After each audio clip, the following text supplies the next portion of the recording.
Good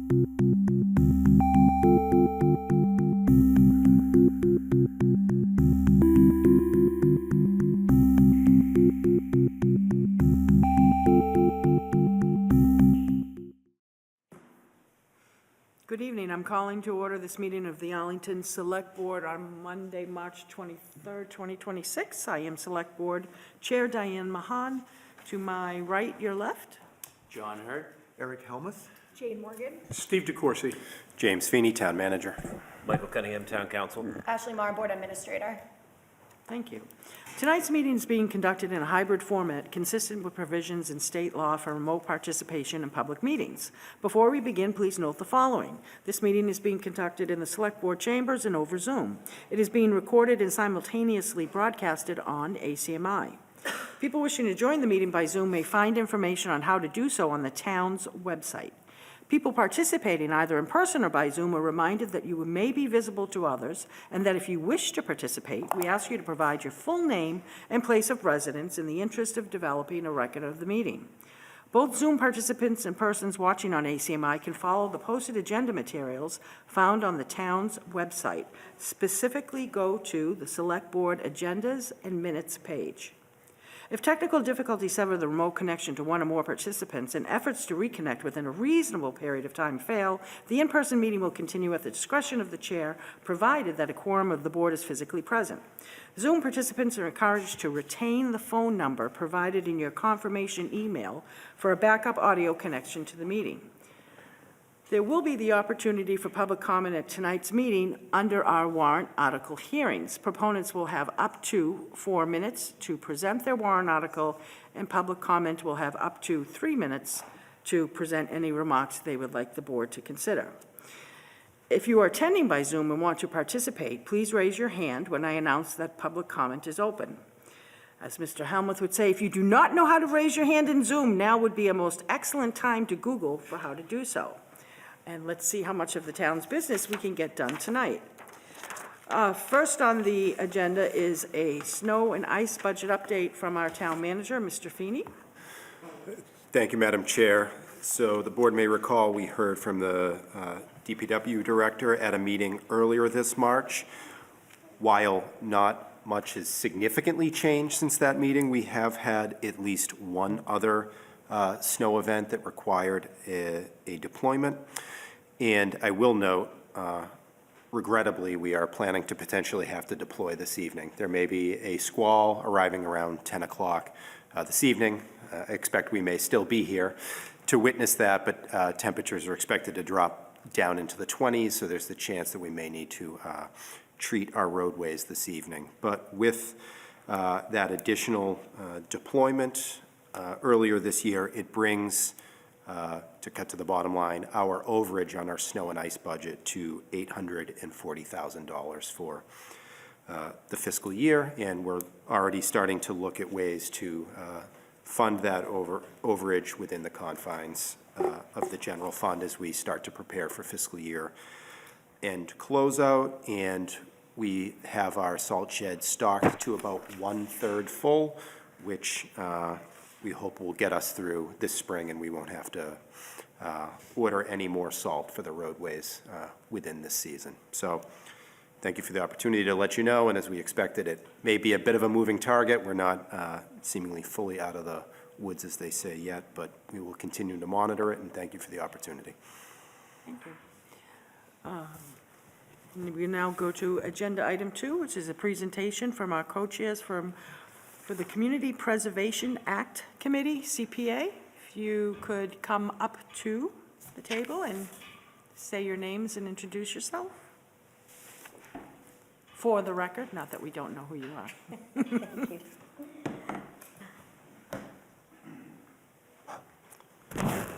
I'm Sue Doctorow, and I'm a co-chair, and David Swanson is on the way. He was held back at work. So I think he'll be here any minute, but we'll start without him.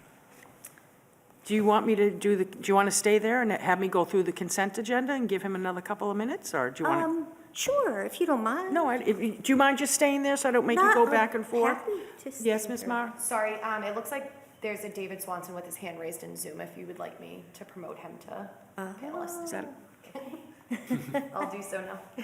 Probably him. So we'll, There's another David Swanson later on the agenda, which I don't think is him, so. Oh, okay, yeah. This one has his hand raised, so. okay, we'll Okay. promote him and see if it's, they're both. That is me. He's Hello, there. everyone. Can you guys hear me all right? Yes. Perfect. We also have Matt Moore and Ryan Wittig on as well. They're, Article. No, no, Wrong okay, David one Swanson. second, sorry, okay. So I'm going to go through the consent agenda, just, is this, Oh, here he is. all right, we don't even have to do it, There's okay. another David Swanson on Zoom. Do you want to explain to the? Because Yeah. What are the odds? And to the other Davids, one second, everybody. To the other gonna do the consent David Swanson, you are here for a warrant article hearing, Article 37, but we have before us the Community Preservation Act, who, we also have a David Swanson presenter, so I apologize. I misplaced my David Swanson, so that's my fault. But we will get back, thank you, Mr. Helmuth. We will get back to you when we get to the warrant articles. So, we're going to start all over with a presentation from our co-chairs from the Community Preservation Act Committee. If you could both just say your names for the record and present. The only Sue Doctorow, Yay. Apparently one of two David Swansons tonight. At Glad least. to be here, at least, yeah, that we know of. May we jump right in? Great, good evening. Wanted to briefly open with an important reminder that this year is a particularly special milestone as we celebrate the 10th anniversary of the Community Preservation Act in Arlington. And so, as you know, since its adoption, this fund has allowed us to invest in long-term priorities in housing, open space, and history that are historic preservation that are vital to the town's character, but often difficult to fit into standard municipal budgets. And so with that, I'll jump right into it. Am I able to advance the slide? Oh, perfect. Of course, we always want to thank and acknowledge the dedicated committee members and town staff that makes this work possible. Next slide. While we focus on our three core pillars, housing, open space, and historic preservation, this year's process was exceptionally competitive. We received roughly 8 million in preliminary applications for about 3.5 million in available funds. The $4.5 million gap required a pretty rigorous winnowing process, and we're grateful to the applicants who helped us by prioritizing the most critical needs and finding ways to reduce their budget requests to make the math work for the town. So we wanted to start with that context. Next slide, please. Our strategy remains consistent with the state's mandates. We allocate at least 10% to each core category, keeping 65% in the flexible bucket. This allows us to remain nimble and direct funds where Arlington's capital needs are most urgent in any given year. Next slide. Our first housing recommendation is for $300,000 for fire safety at Cusack Terrace. By replacing an aging fire alarm system, expanding the sprinkler network, we hope to protect the most vulnerable residents in our town. And this CPA grant leverages the state capital funding to complete a critical $832,000 safety upgrade. Next slide. Next is $20,000 for the homelessness prevention program. These small bridge grants, averaging around $2,500 each, help Arlington families facing a temporary crisis stay in their homes. It's a highly efficient way to prevent the far greater human and financial cost of local homelessness. Next slide. Finally, in the community housing category, we are recommending $500,000 for Emma's Court. This funding is the final piece of the puzzle to create 40 brand new affordable homes on Mass Ave, specifically designed to serve individuals and families earning between 30 and 60% of the area median income. This local commitment allows the HCA to secure millions in state funding and federal support, resulting in a unified 97-unit affordable campus that strengthens the vibrancy of our downtown. With that, I'll turn to my co-chair, Sue, to talk through the other two categories. Okay. So we are recommending $750,000 for renovation of Crosby Courts. This was the one project we could not fund the whole thing because of the challenges that David alluded to. So we gave them a sum that they said they thought they could work with and get at least a good start on the courts, the renovation. Next, please. The Veterans Park, Veterans Memorial Park renovation. This is also a project that's got a great deal of additional funding raised or in process, and it will be a beautiful, we had site visits, by the way, and that was really interesting. And it'll be a contemplative, AD accessible space in the center of town, and it's an exciting project. Next, please. For Cook's Hollow preservation, again, we didn't have 1.4 million to give them. So we're offering what they asked for because, as David said, the applicants revised and prioritized their projects. So this is going to be used to demonstrate a local match for additional funding, state grants that they're applying for. And it is shovel-ready. The project is ready to go. But we just didn't have $1.4 million for it. Next, please. You all know this one. So this is the design phase of the Town Hall building envelope restoration. So we've funded the first 2 phases of this project, and Christine can give you much more information about it, and she's here. But this is to fund the design phase in preparation for the future large project, construction project, to preserve and repair the envelope of this beloved building. Yes, I know. Case in point, yeah. Do that We had that last year, too. I mean it. Do that last. Next, please. And then this is a digitization project with the Arlington Historical Society. And again, we did a site visit. It was fascinating. They have 19,000 items in their collection, not only documents, photos, objects. And they've got them beautifully stored. And they're in the process of digitizing them for their website so that people all over the world can see what they have. And I think they have 40% have been digitized, so they'd like to finish the other 60%. So that's what this one is for. Oh, interesting. Anyway, this is our final budget for what we're recommending. We have some reserves, about 922,503 is the nearest estimate that we have.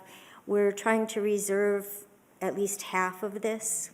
So we did use some of the reserves to fund what we're recommending for a total of 3.050500 million. Pardon? Which was supported by the. Yes, the Finance Committee, we had much discussion about it. They had fantastic questions, and they did endorse this. Okay. Any questions? I have a question, but I don't know that we know the answer yet. I know when we first joined the Community Preservation Act, it was based on how much was allocated, how many municipalities were eligible, and their residents had voted into the program. I'm just wondering now, has the ratio in terms of money allocated, but now cities and towns have increased, has the pie stayed the same and we just have to cut smaller pieces, or is there a different? Well, the percent's certainly lower than when the program first started. We had a conservative estimate of 15% for this year, and we learned that it's 15.5%, the match. And as you know, the communities that take a 3% surcharge, they get subsequent matches. So there's a first round for all of us, and then subsequent matches for the people who have 3% surcharges. Okay. And Mr. Hallett? Thank you. I'd like to move that we recommend that town meeting appropriate the slate of projects as presented. And I just want to compliment you on that. As you know, I know what this process is like. When I led the committee, I never had to deal with quite that much of a deficit in the ask to ratio, but it's hard. And I think that the committee has done a really thoughtful job of spreading the wealth, different sites throughout town, different categories, different areas of need in a way that also is helpful to the town's bottom line in some areas that it's absolutely justified in spending CPA money on, particularly this building. One question I just had is, I know that with Veterans Memorial Park, and I agree that is a spectacular design, can you, do you have a sense for where it's at right now with how much funding it needs, how much funding it will have with this, and what the schedule may look like? I have some info in my notes from their application, but I think Christine has newer info, because it sounds like they have more. Yes, please. Do you want to either stand behind them or bring the chair, whatever's easier for you. Maybe I'll take a seat. Oh, Yeah. thank So you. that they can hear me. Okay, okay. Thank you, Madam Chair. Just name Christine, and position for the record. right, Christine Bongiorno, Deputy Town Manager, and I work with the CPA Committee directly.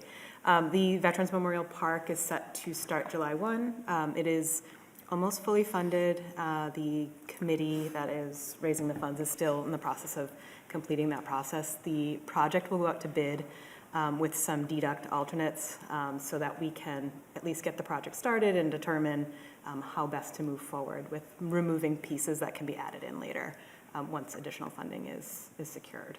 So it will start July 1. That's the goal. That's great news. Thank you. Yeah, that's been a long time in coming. I know we had a little bit of a setback on some of the funding that was available, and I'm really glad to see this close. I think it's going to be not only a really proper way to honor our veterans, but also a really great new public space for the community to be together. So kudos to that. Thank you, Madam Chair. Thank you, Mr. Helmuth. Is there a Mr. DeCoursey? Thank you, Madam Chair. I'll second Mr. Helmuth's motion, and thank you both for the presentation. And I agree with Mr. Helmuth. These are all great projects, and I can imagine the difficulty he had with the request coming in. But the Veterans Memorial Park is another one that sticks out to me because I think it was the fall of 2021, we had voted as a board to support the project and announced it at the Veterans Day ceremony. And so to see it now going forward and having funding from different sources is really exciting. And I also appreciate what you're doing down at Crosby Courts too, because they were in desperate need of repair and a well-used facility, but certainly in need of an upgrade. So thank you very much. Thank you. Could I just, I apologize for doing this, ask the deputy town manager if she could just give us sort of a premiere on the town hall project, just where, You sit here. Okay, thank you. I know we'll get questions, I'll be able to Sure. say. the Thank you, Madam actual- Chair. Again, Christine Bongiorno, Deputy Town Manager. The Town Hall envelope restoration project started, our Phase 1 started a number of years ago by removing the clock tower. That was Phase 1. Phase 2 was to hire an owner's project manager, which we did last year.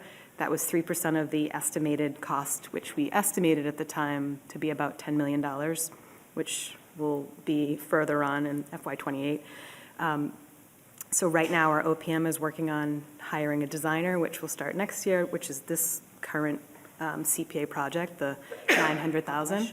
And then once the design is complete, we'll move into actual construction, which is anticipated to cost about $10 million. That was the original estimate based on a feasibility study that was done a number of years ago.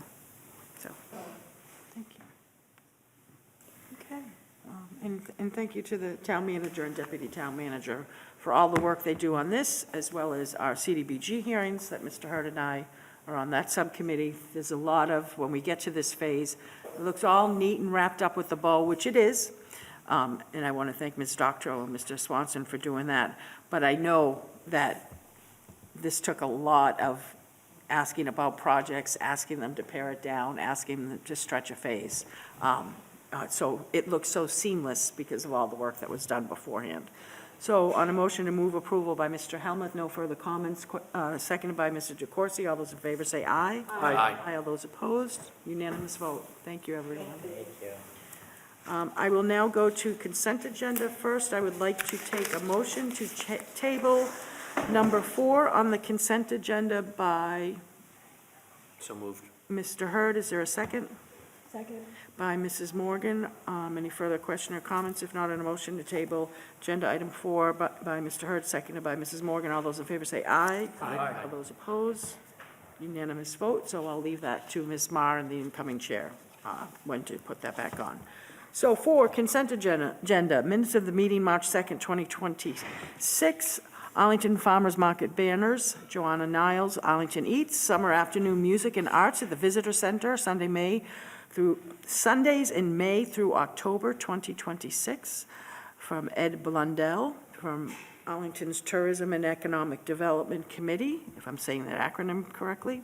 Request contractor drain layers license from LD Russo Inc. out of North Andover, Mass. A reappointment of Kenneth Lombard to the Arlington Historic Districts Commission, Jason Gray Historic District.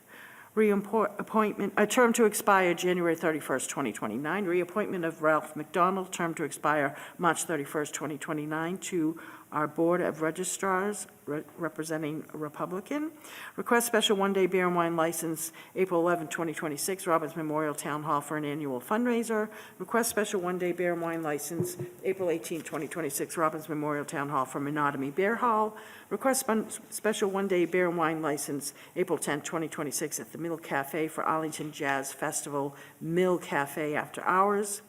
Acceptance of funds from our Deputy Town Manager of Operations, Christine Bongiorno.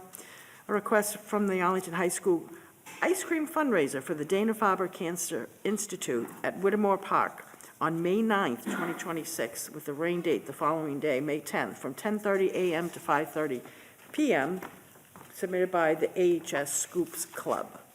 With that, I'll take a motion to approve by So moved.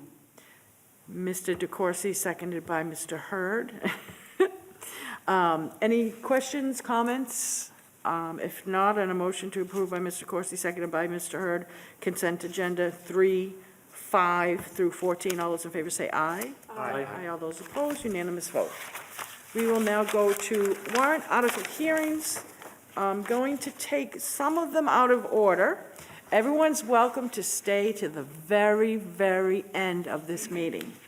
It's a lot of fun. But if you don't want to, that's okay too. So I'm going to take the warrant article hearings that I know we have resident proponents first, and then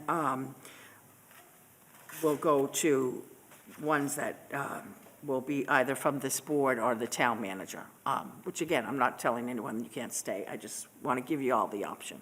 So with that, first we will go to bylaw amendment, home equity theft ban, number warrant article 21. I just remind everyone, proponent has up to 4 minutes to present. If any members of the public here in the chambers or at home who are joining us by Zoom, you can raise your hand if you'd like to speak on this, and you can have up to 3 minutes.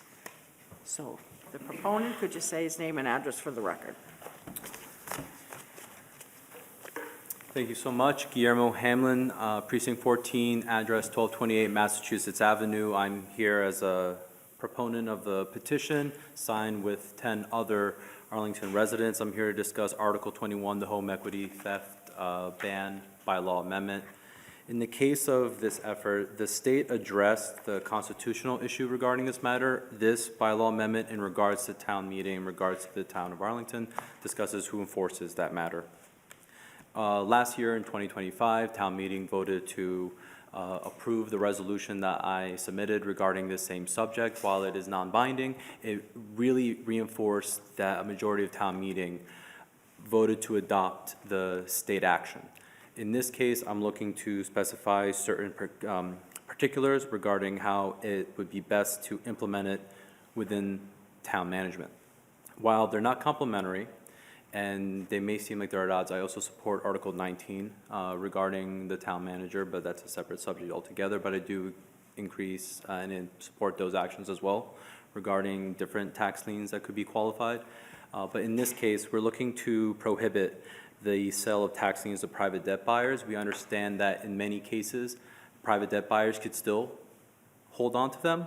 The difference is surplus equity, that which is not within the scope of their home equity.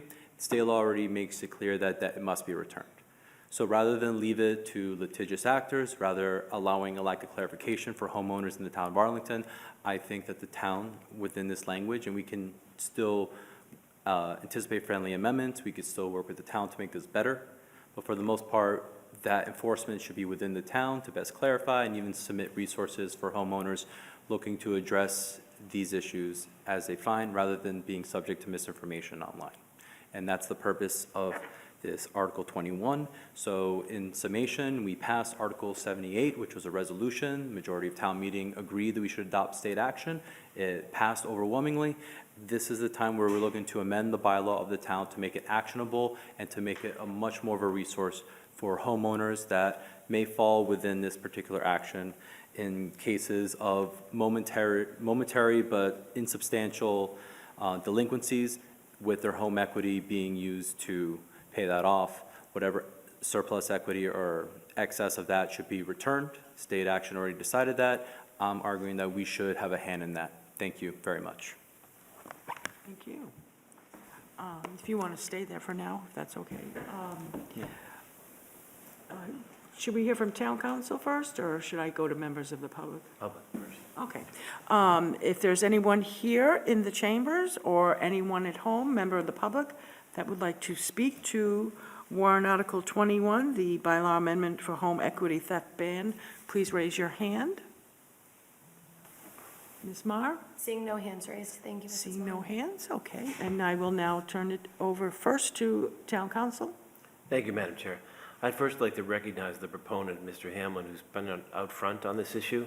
I know the state legislature took action in 2024 to ensure that property owners who've been foreclosed will receive any excess proceeds from a sale that, on the municipal foreclosure, and I know that's something that Mr. Hamlin was important to him for some time. I would just say that as far as the transfer of debt and how that can occur and what this seeks to accomplish, I have concerns about its potential conflict with state law, specifically General Law, Chapter 60, Section 2CB, which does allow for municipalities to do this. I think probably the best approach to try and change this, if there was a public support for that, is probably through amendment of the state statute rather than through a bylaw amendment or inserting something into our bylaws via amendment. I'm concerned that the Attorney General's office would likely determined that an attempt to do so would be in direct conflict with that specific section B of Chapter 60, Section 2C. So those are my concerns, although I certainly appreciate Mr. Hamlin's passion for this issue, and like I said, fortunately it's something the state has already addressed. I'll turn it to my colleagues. Mr. DeCoursey? Thank you, Madam Chair, and thank you, Attorney Cunningham. Mr. Hamlin, I appreciate what you're trying to do here and appreciate the work that you've done. I think we all agree with the Supreme Court's decision in the Tyler case, where it recognized that a municipality shouldn't receive above what it's owed, particularly with a substantial equity. Having read Attorney Cunningham's memo, I am concerned about the preemption issue, because it clearly does state that the appropriate financial officer may assign or transfer title. So having heard that from him, do you have any response to his concern on preemption? No, if he had submitted or provided the similar memo to me, I probably would have rescinded it Oh, okay. in advance. Due to that lack of information, I proceeded with my bylaw amendment as is, presuming that a lot of it was still predicated and sufficient and viable. Okay. I would have, had he provided me that information, I would have rescinded it, proceeded to recommend no action, and would have probably went back to the drawing board to make it more viable. Yeah, This is okay. the first I'm hearing of it. Okay, all right. So in light of that, and unfortunately, we're here, and tonight's the night of the hearing. I'm going to move no action, but I'm also going to suggest in the comments that we recognize the efforts that you've done on this issue, and just lay that out in the comment process. Okay. Attorney Cunningham?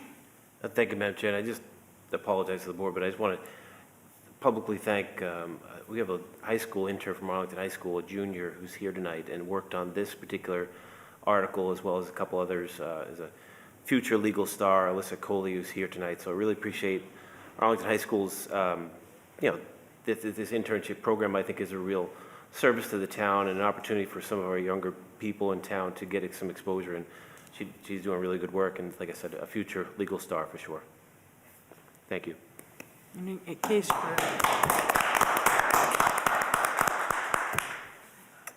Thank you. Mr. Helmuth? Thank you. I'll second the motion, and I'll second the appreciation to the proponent, I think, for the excellent intentions, and my appreciation to our student. I hope it's been a good opportunity to see how the sausage is made, as they like to say, and it's really important that people come with good ideas, which the proponent did, and motivated by the best of reasons. And then you do the work, and you find out sometimes new information, sometimes it happens very late, and it's also, I think, a really good example of how local government should work.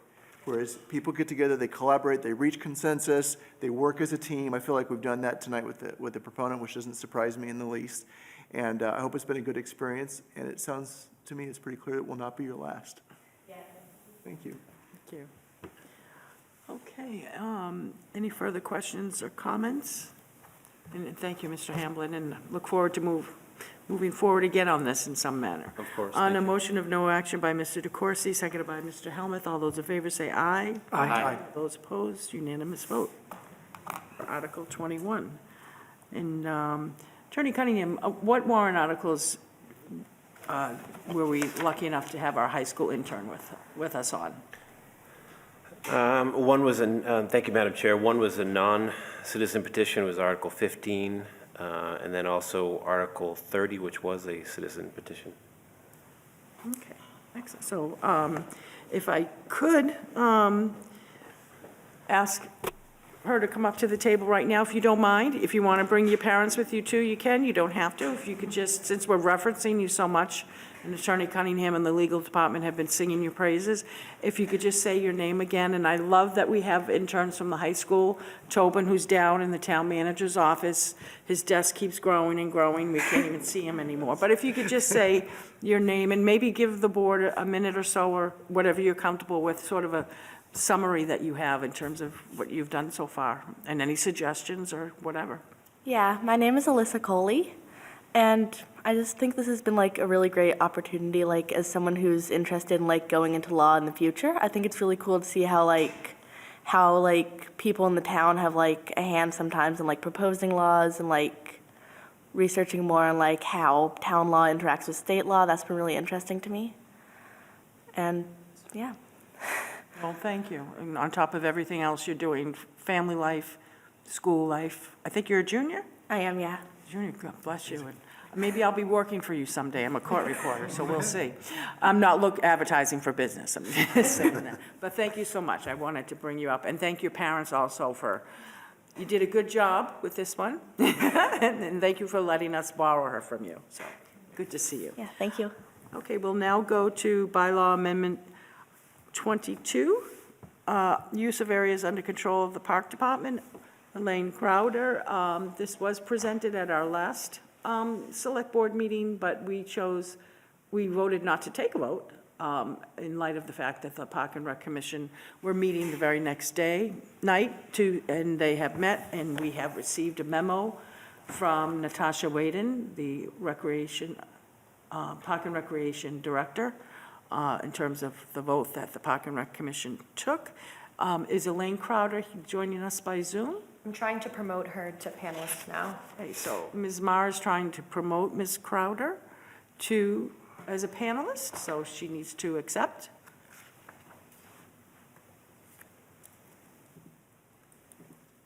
Is she still with us, or? Looks like she might be stuck in limbo. She was promoted, but I don't see her in the panelist form. Okay, Ms. Crowder, if you're getting a message to accept, if you could hit that. If not, what I can do is I can go to the next warrant article. Well, actually, if I go to the next one, I'm going to go to the next two, because Mr. Helmuth will have to recuse himself. No? I think. Okay, so what I'll do, Ms. Crowder, is I'm going to go to 30 and 31, and then come back to 22. So First, Mr. Hellman.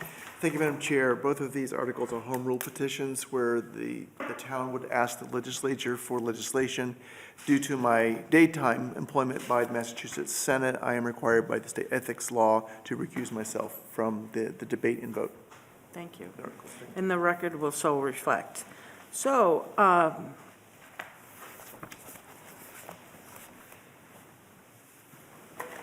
I'm going to start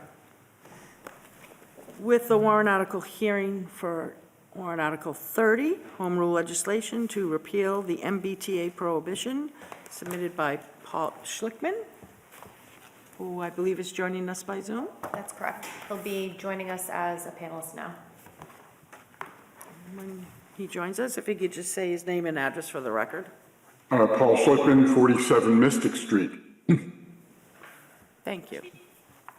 You can start at your, I'm going to make this short because this is pretty simple.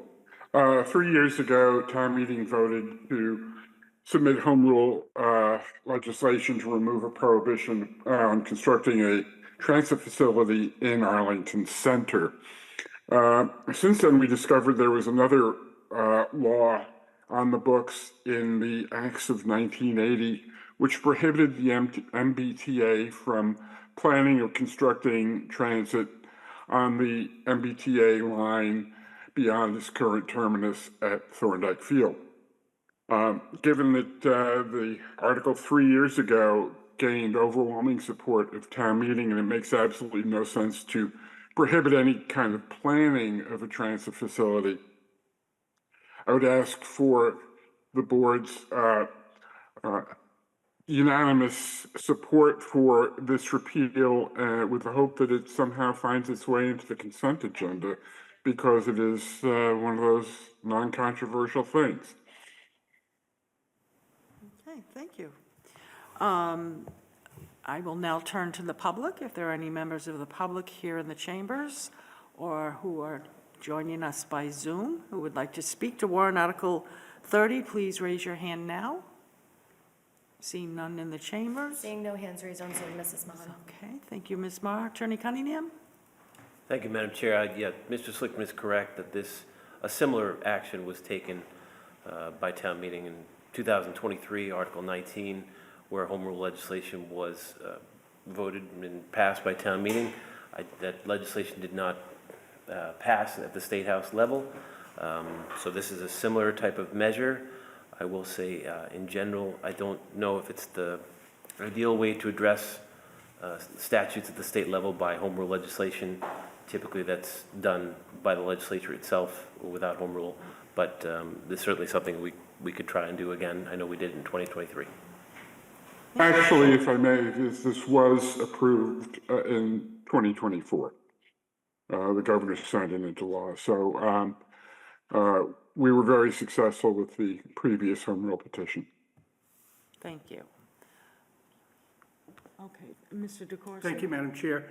Yeah, I guess nothing is easy here, and I appreciate the dedication Mr. Schlickman has to the red line and the expansion of the red line.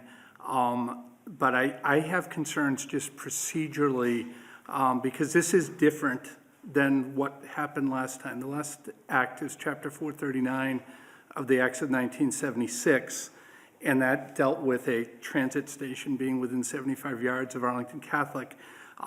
That special act had a preamble that said, notwithstanding the provisions of Chapter 161A, which is the MBTA Enabling Act, as well as any general or special law to the contrary, and then it laid out the prohibition. That Chapter 504 of the Acts of 1980 was an act that basically allowed the state to take easements for the expansion of the red line. And the very last section of it, nowhere is that preamble, the notwithstanding language. The prohibition that Mr. Schlickman's talking about is that the MBTA, Section 16, the MBTA is hereby prohibited from further planning or construction on the red line northwest rapid transit extension. And so this never made it to the general laws. It was a special act. The red line northwest extension was completed in 1985 when Alewife Station opened.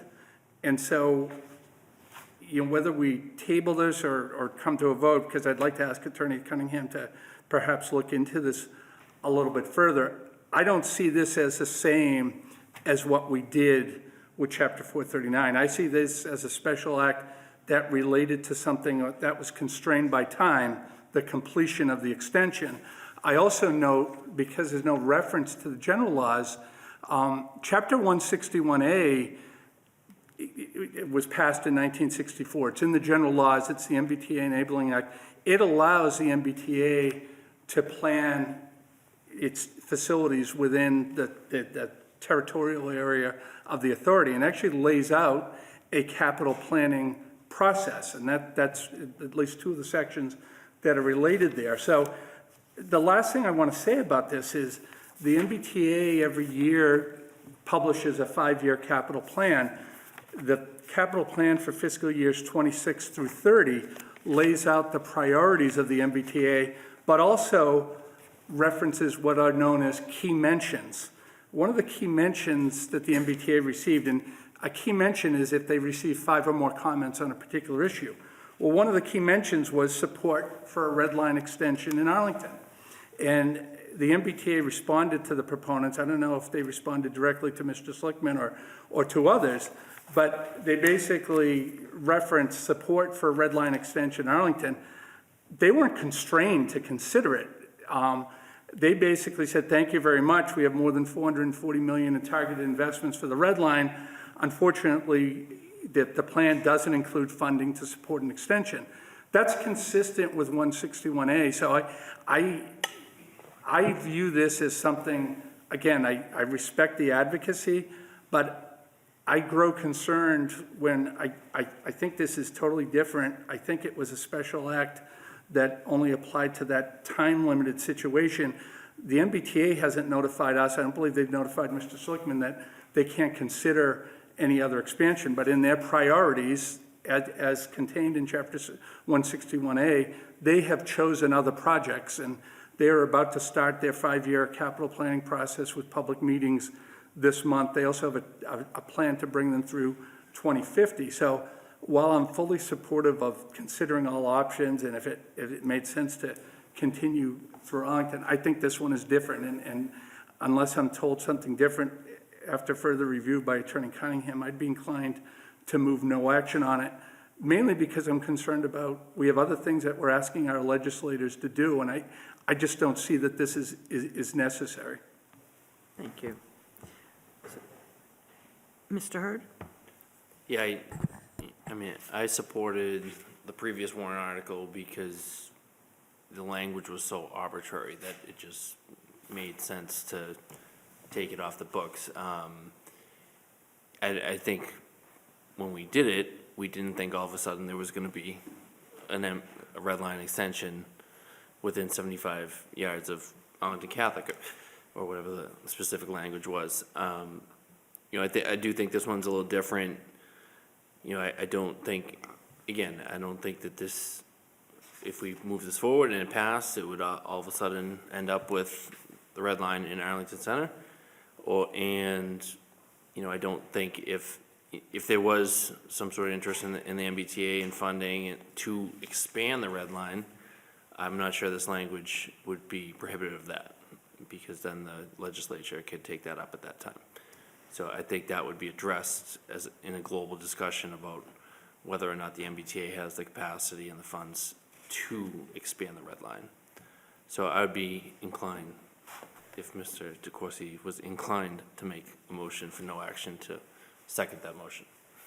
Okay, so what I'm going to do is, and we can always, as we will do later on tonight in the agenda, if appropriate, could always do a motion to reconsider at the next meeting, but I'd like to try to get as many of these at least on their way. So what I'll do right now is take the motion of no action by Mr. DeCoursey, seconded by Mr.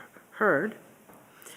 And then if anything else comes up by the next meeting on March 30th, when it's in final votes and comments, we'll either vote final votes and comments, or we could put it back on the table, have a motion to reconsider and go, if that's okay with Mr. DeCoursey.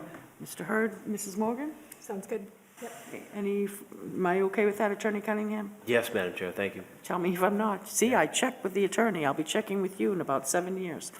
On a motion of no action by Mr. DeCoursey, seconded by Mr. Hurd, all those in favor say aye. Aye. All those opposed, unanimous vote. Thank you, Mr. Schlickman. We will now go to Home Rule legislation, warrant Article 31, Home Rule legislation 61B exemption. Carmine Granucci. Oh, no, if the proponent could come to the table and say his name and address for the record. Sorry. So excited that you're here, and now pre-announced you. Thank you, Madam Chair, members of the Select Board. If I could ask the presentation to be put up, just so I can walk through the article. I'm here to talk about my warrant article, which is around Chapter 61B. And just to give some background, what is Chapter 61B? It's a state program designed to preserve farms, parks, and open spaces from development pressure by reducing their tax assessments. However, private country clubs have taken advantage of this provision to dramatically reduce their property tax obligations. In Arlington, we have 2 private golf courses that hold land. Belmont Country Club, which has about a little bit more than 11 acres of land, and it is currently under 61B. Winchester Country Club has almost 48 acres and has in the past used the 61B exemption. However, for this fiscal year, they did not apply for it. It is something that these country clubs have to apply for every year, but I'll talk more about that in a bit. Next slide, please. So what am I looking to do with Article 31? Article 31 will end Arlington's obligation to accept new 61B applications from private country clubs, prevent future 61B classifications from being granted, preserve the town's right of first refusal on existing 61B land. Within the 61B state law, there is a bit about if a 61B property decides to sell, the town has the first right of refusal so that we could potentially buy the land. And then also preserve the rollback and conveyance tax collection rights that, again, is also written into the law.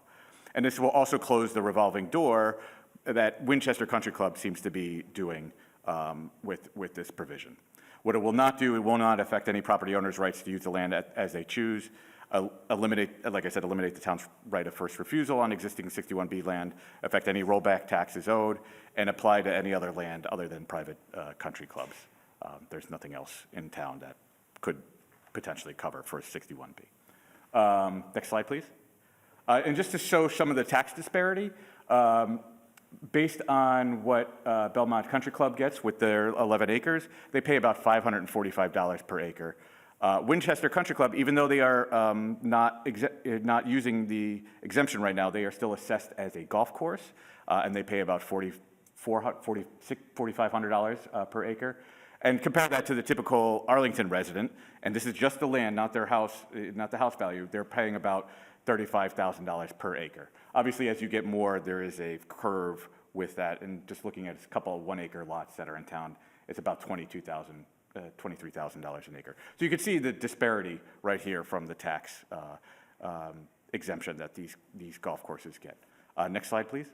And what I mentioned too about Winchester Country Club, they seem to have over the years gone back and forth of using the exemption. I don't know why, but just some history on that. They initially started on 61B, they dropped it at some point, and then in 2009, they split it up as a golf course and then 40 acres of 61B exemption, but then again, this year, they dropped it entirely. So without this article and this petition to the state, nothing would prevent them from continuing to reapply for this exemption. Next slide, please. And what is that 59 acres for Arlington? It takes up about almost 2% of the total land mass of the 5.5 square miles that Arlington is. And it is about 28% of the combined size of the public parks that we have in town. So just to give you some perspective of how much land these golf courses are taking up. And of course, with that, 5.5 square miles that we have and 95% residential zoning, every acre really matters. And, a private country club that serves no public purpose should not receive any public subsidy through preferential tax treatment, particularly when we are in the midst of an override right now. Next slide, please. And just what is the estimated revenue impact of this? Right now, if this goes to the state does pass it, we would get, just from the Belmont Country Club right now, probably about $44,000 more in revenue. It's not necessarily impactful, but it is more on a principle. They are paying their fair share of tax in this town. You know what? I'm looking at the old one, and apologies. I did correct this. Thank you for the town manager. I'm looking at my old slide here as I'm reading this. It is actually about $18,000 extra. I'm not an assessor, so I was thankful that the town manager corrected my math in this. So it is actually less impactful, but still, again, the principle there is significant. Next slide, please. And you're at 5 minutes. So I'm sorry. And just real quick, No, yep. there has been precedent to this. Belmont did this 2 years ago in their town meeting with almost unanimous support, and Swampscott similarly has done that as well. So, so my ask here is for favorable action on this home rule petition. So thank you again for your time. Sorry to rush you. Oh, no, that's okay. I mean, I wanted to. Appreciate that, though. And if you could stay there. Yes, happy to answer questions. I will now turn it over to members of the public, whether here in the chambers or at home with Zoom. If you would like to speak to warrant Article 31, the home rule legislation for the 61B exemption, please raise your hand. If you could come up to the table, and if you want to just, or if you want to sit together, whatever's easier. Name and address for the record. Guillermo Hamlin, 1228 Massachusetts Avenue, Precinct 14, Town Meeting Member. I have nothing further to add.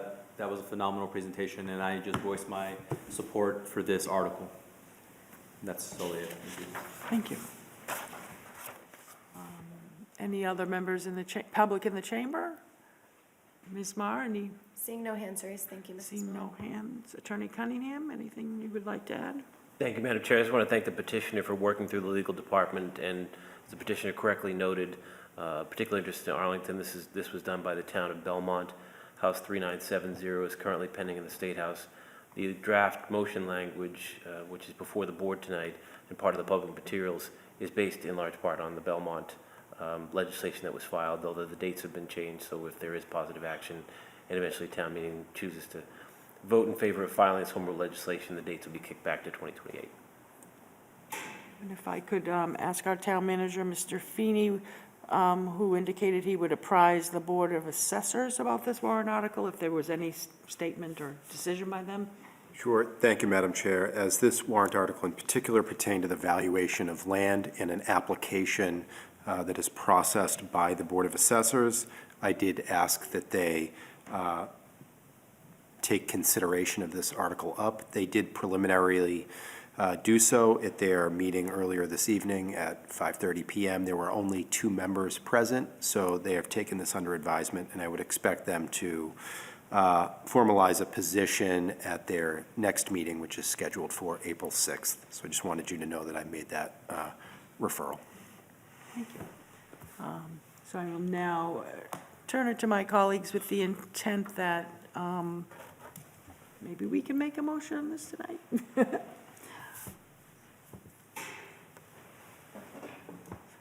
Mr. Hurd? I would ask maybe Attorney Cunningham, so are those 2 golf courses the only courses that are currently eligible for this or could be in the future?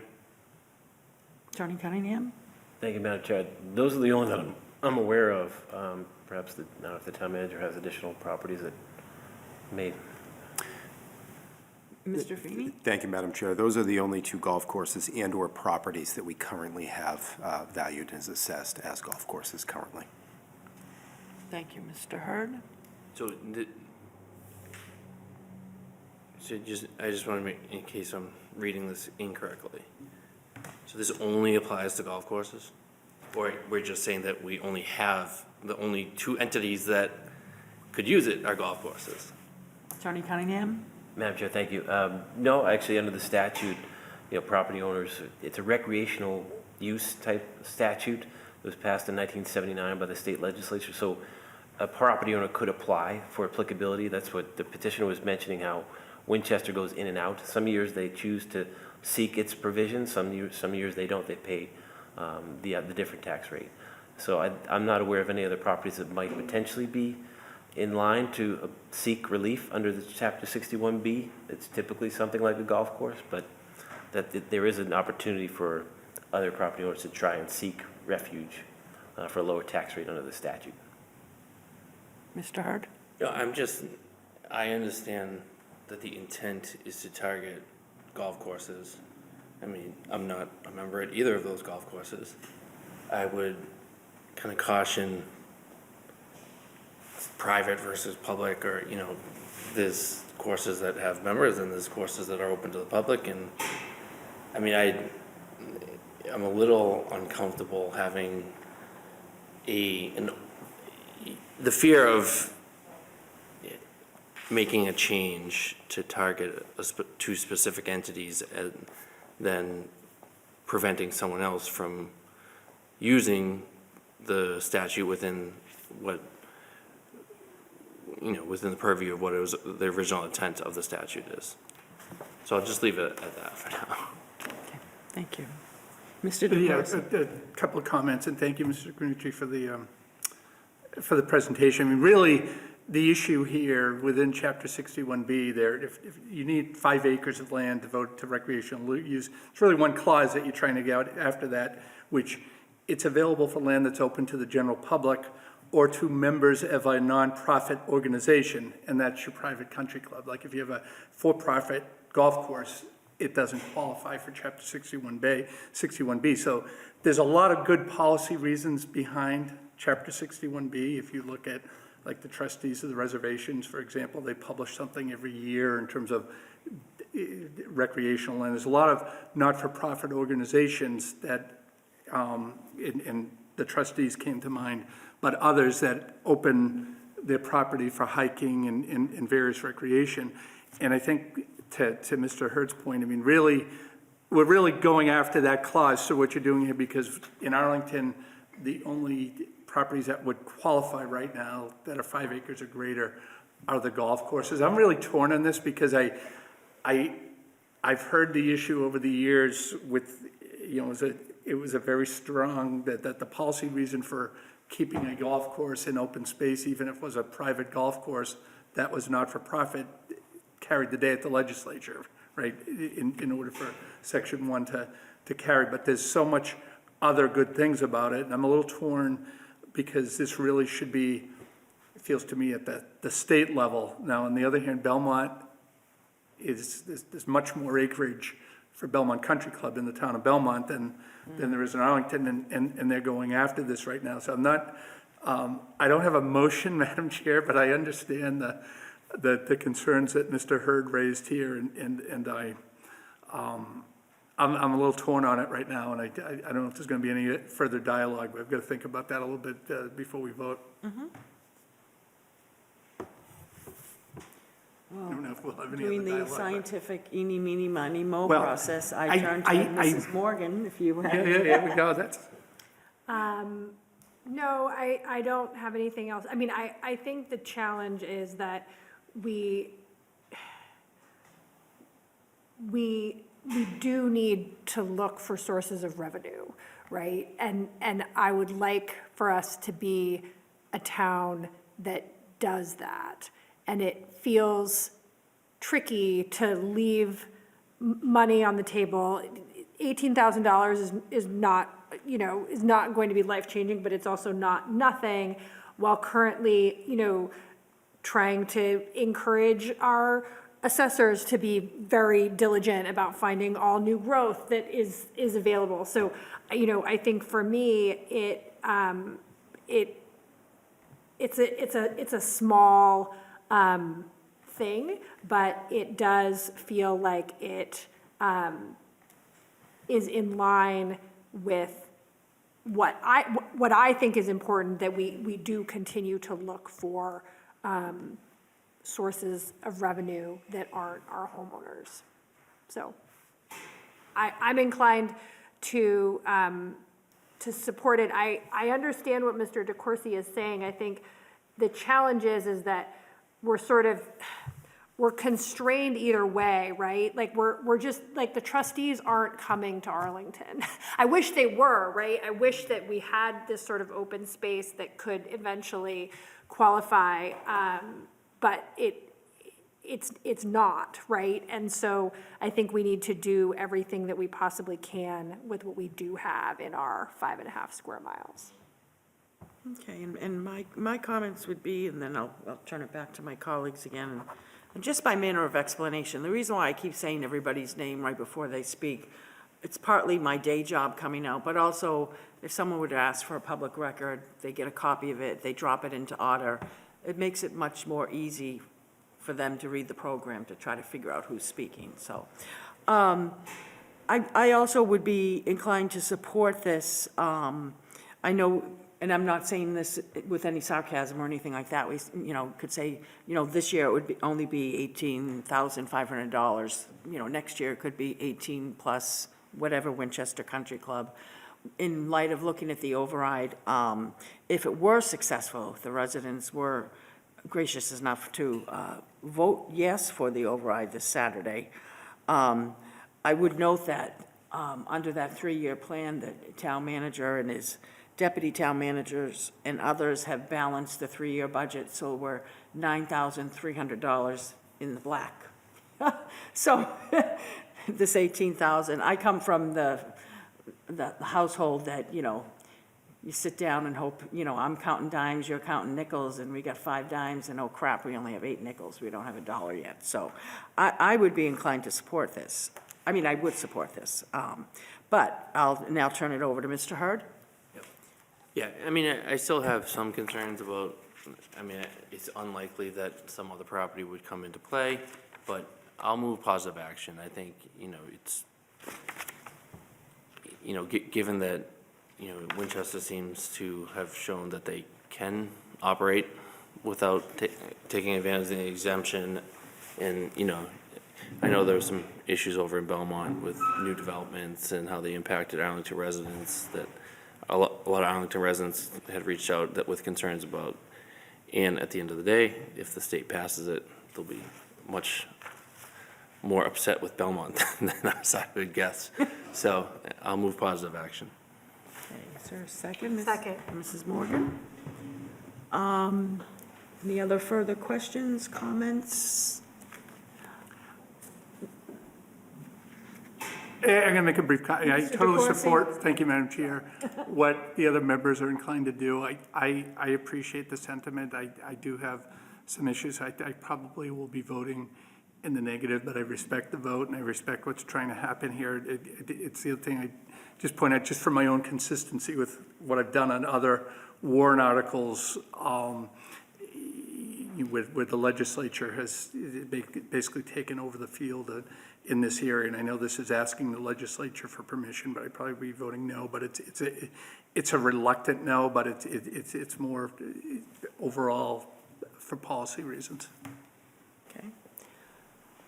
See no further questions or comments on a motion to move approval by Mr. Hurd, seconded by Mrs. Morgan. All those in favor say aye. Aye. All those opposed? No. 3-1.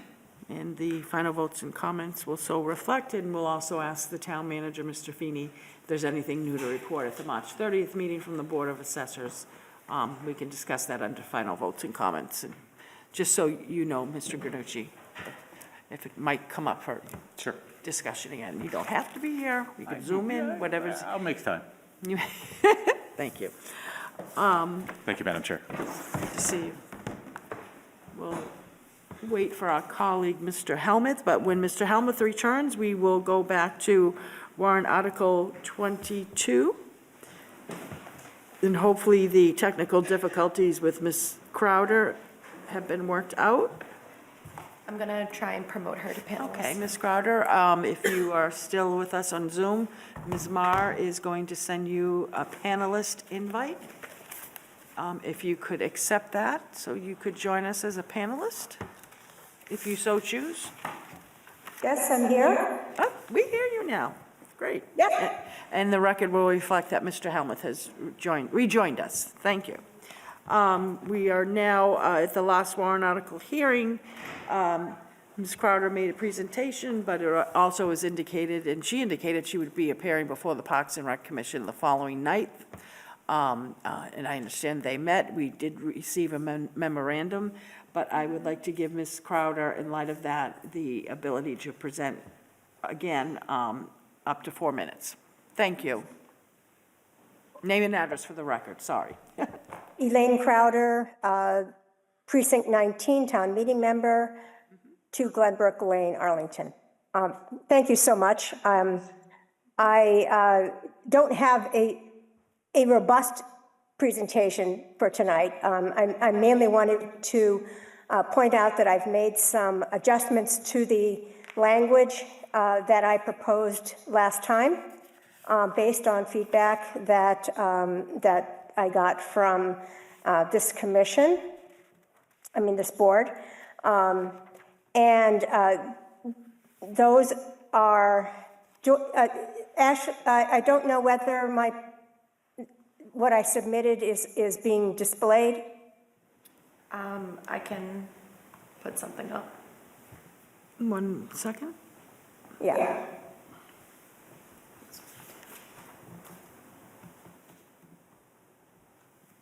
So the main thing was that I heard that there was some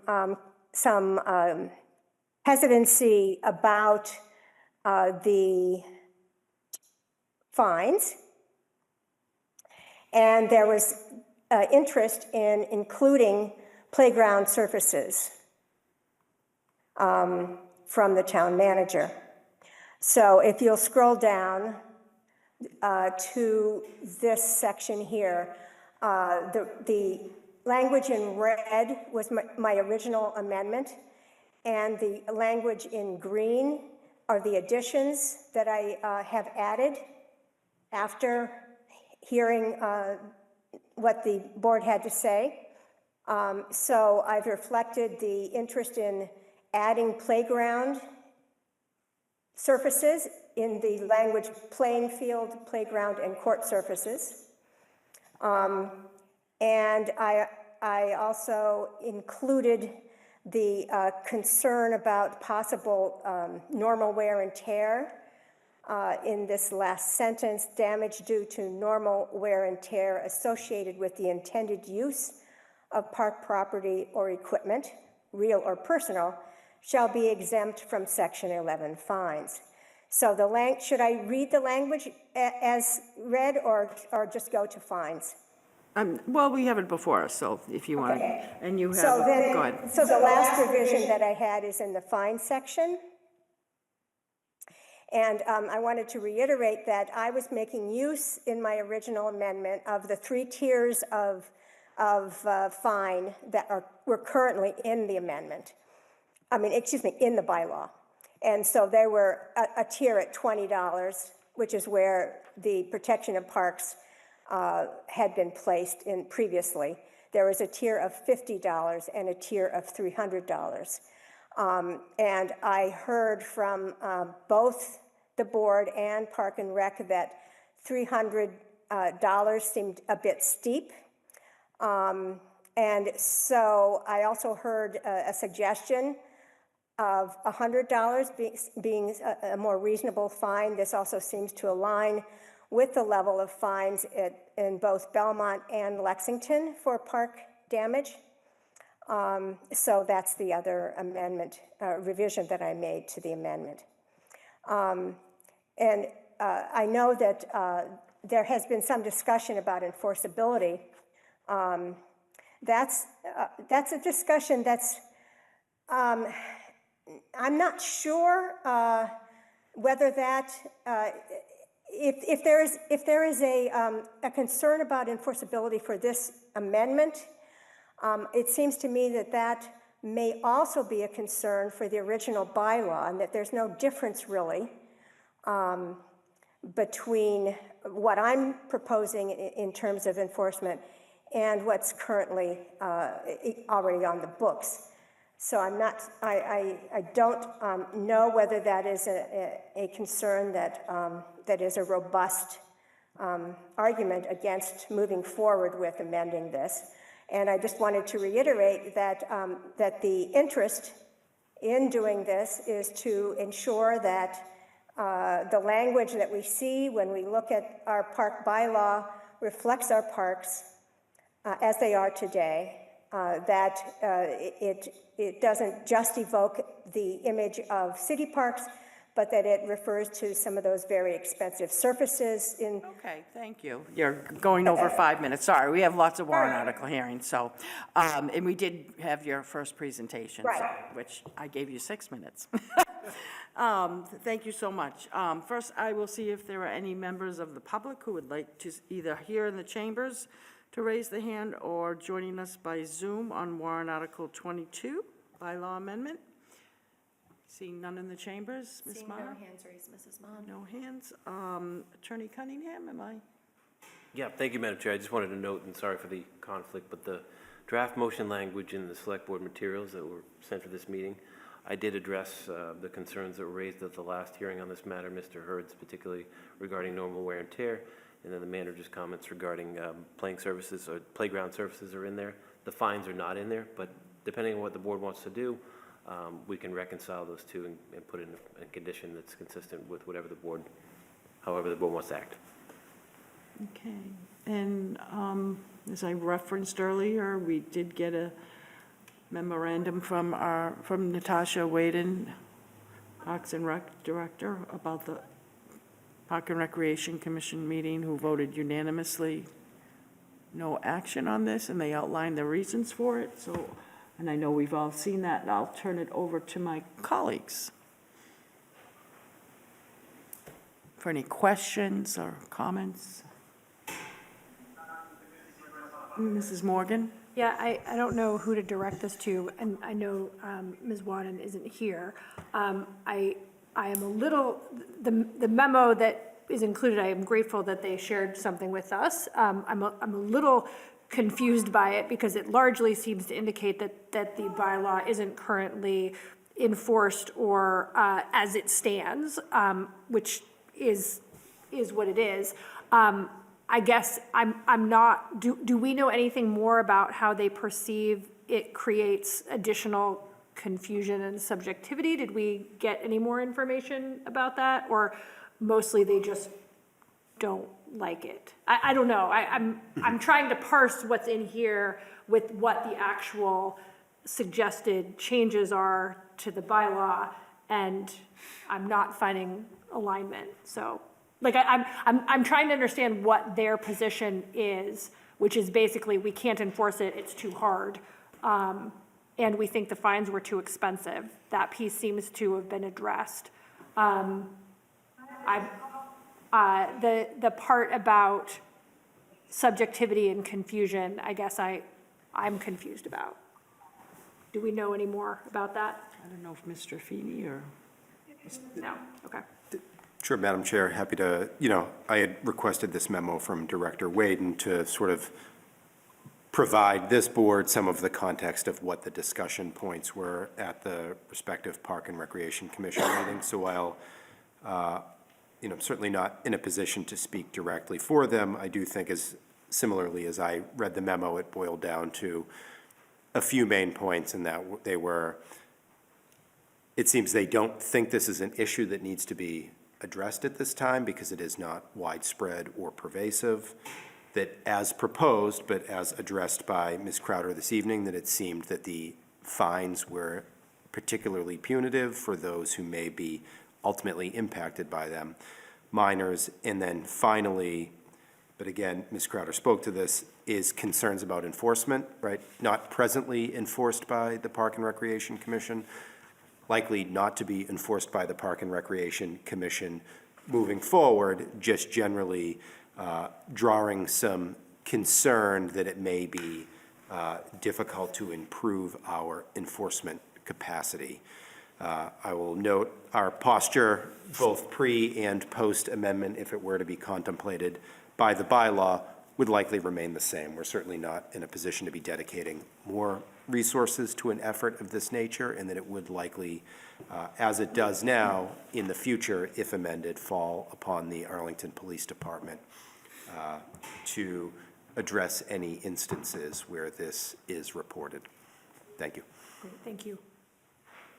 And I can envision, and I could be wrong with my crystal ball, but town meeting, as they have done in the past, sometimes has chastised some of us on the other side of the table for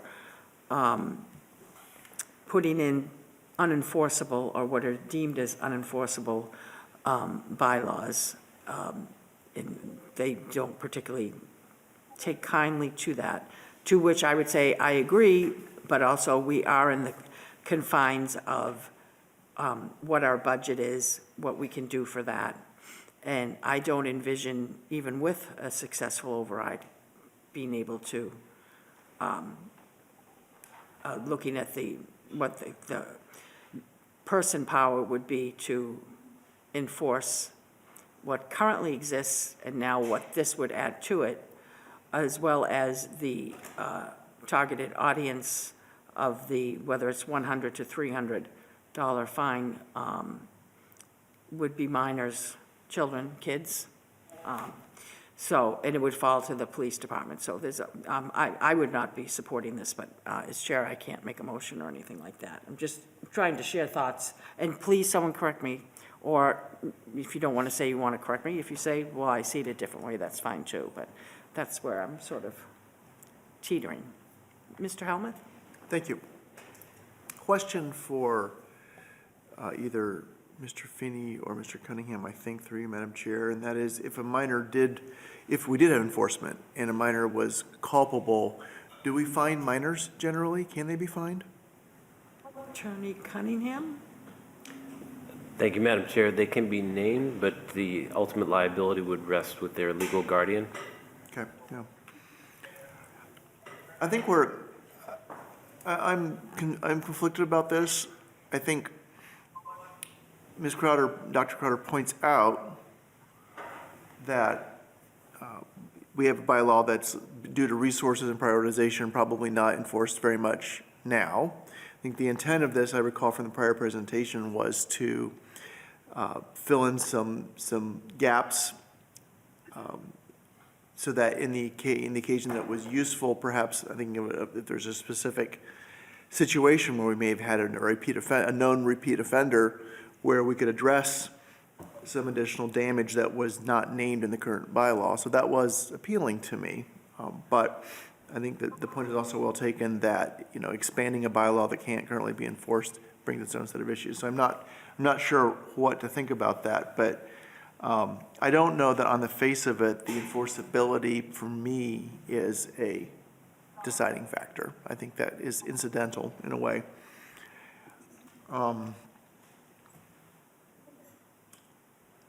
And I think I share my colleague, Mrs. Morgan's desire to have more definition about how, I think to the memo received, it does talk about creating more subjectivity and confusion, but it doesn't really explain how. So that does not help me understand why this is a problem for me. And I am not an expert. I look to them for that expertise. But to me, this is just expanding some categories in a way that seem relatively straightforward to me. So I'm open to this, but I'm also open to the concerns and perhaps wishing for a little more information there. Thank you. Thank you.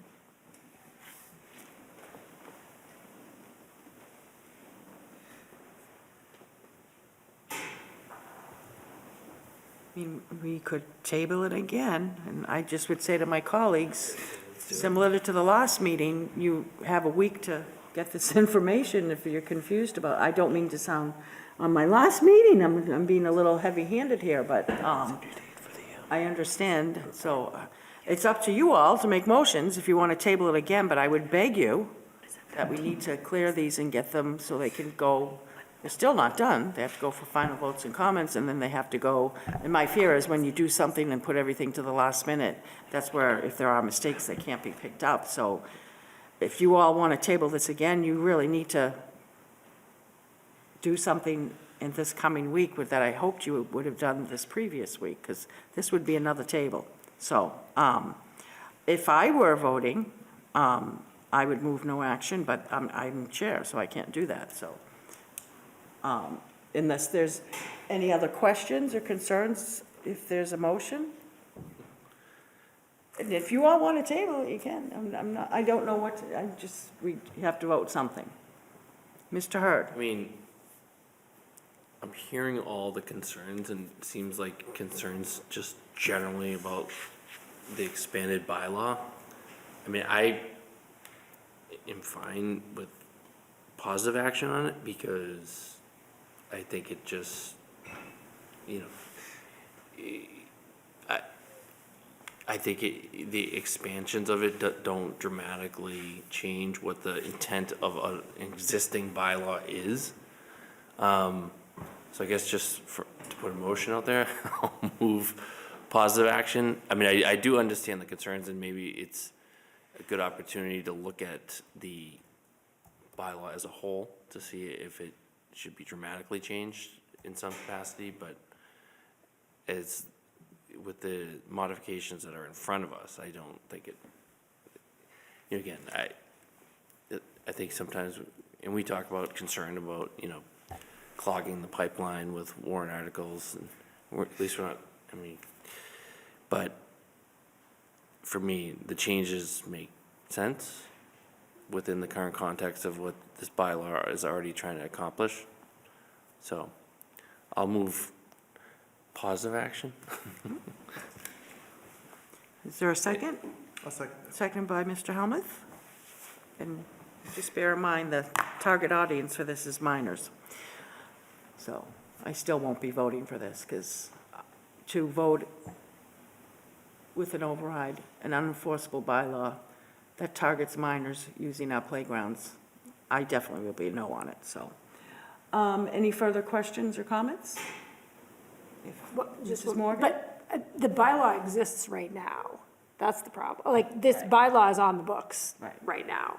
So we're not, we don't actually get to vote on the bylaw. We're just getting to vote on the words trail, soil, naturalized habitat, woodland. Correct me if I'm wrong. Are you with me, Attorney Cunningham? Just like, tell me if habitat, playing field, playground, court surface, wildlife, grass. Correct? Oh, and then these green words too. Yeah, okay. Cunningham? Am I correct? Thank you, Madam Chair. Those are the only words we're getting to vote on. Yes, Ms. Morgan's correct that this is an amendment of existing bylaw to add terms. And fine. And I'm just saying, from the first meeting and then the last meeting, I did have conversations with Park and Rec commissioners and others, so, and everyone seems to agree that, and I can envision if this goes through, that somebody's going to be filing with us that we need to enforce this bylaw, and the target audience are minors. And if other people want to debate whether we can go after their legal guardians or parents, they can. So with that, on a motion of favorable action by Mr. Hurd, seconded by Mr. Helmuth, all those in favor say aye. Aye. All those opposed? No. 4-1. Thank you. We will now go to warrant article hearing 33, acceptance of legislation, Mass General Law, Chapter 60, Section 62A. We have the proponent. Yes, I Mr. will be promoting them now.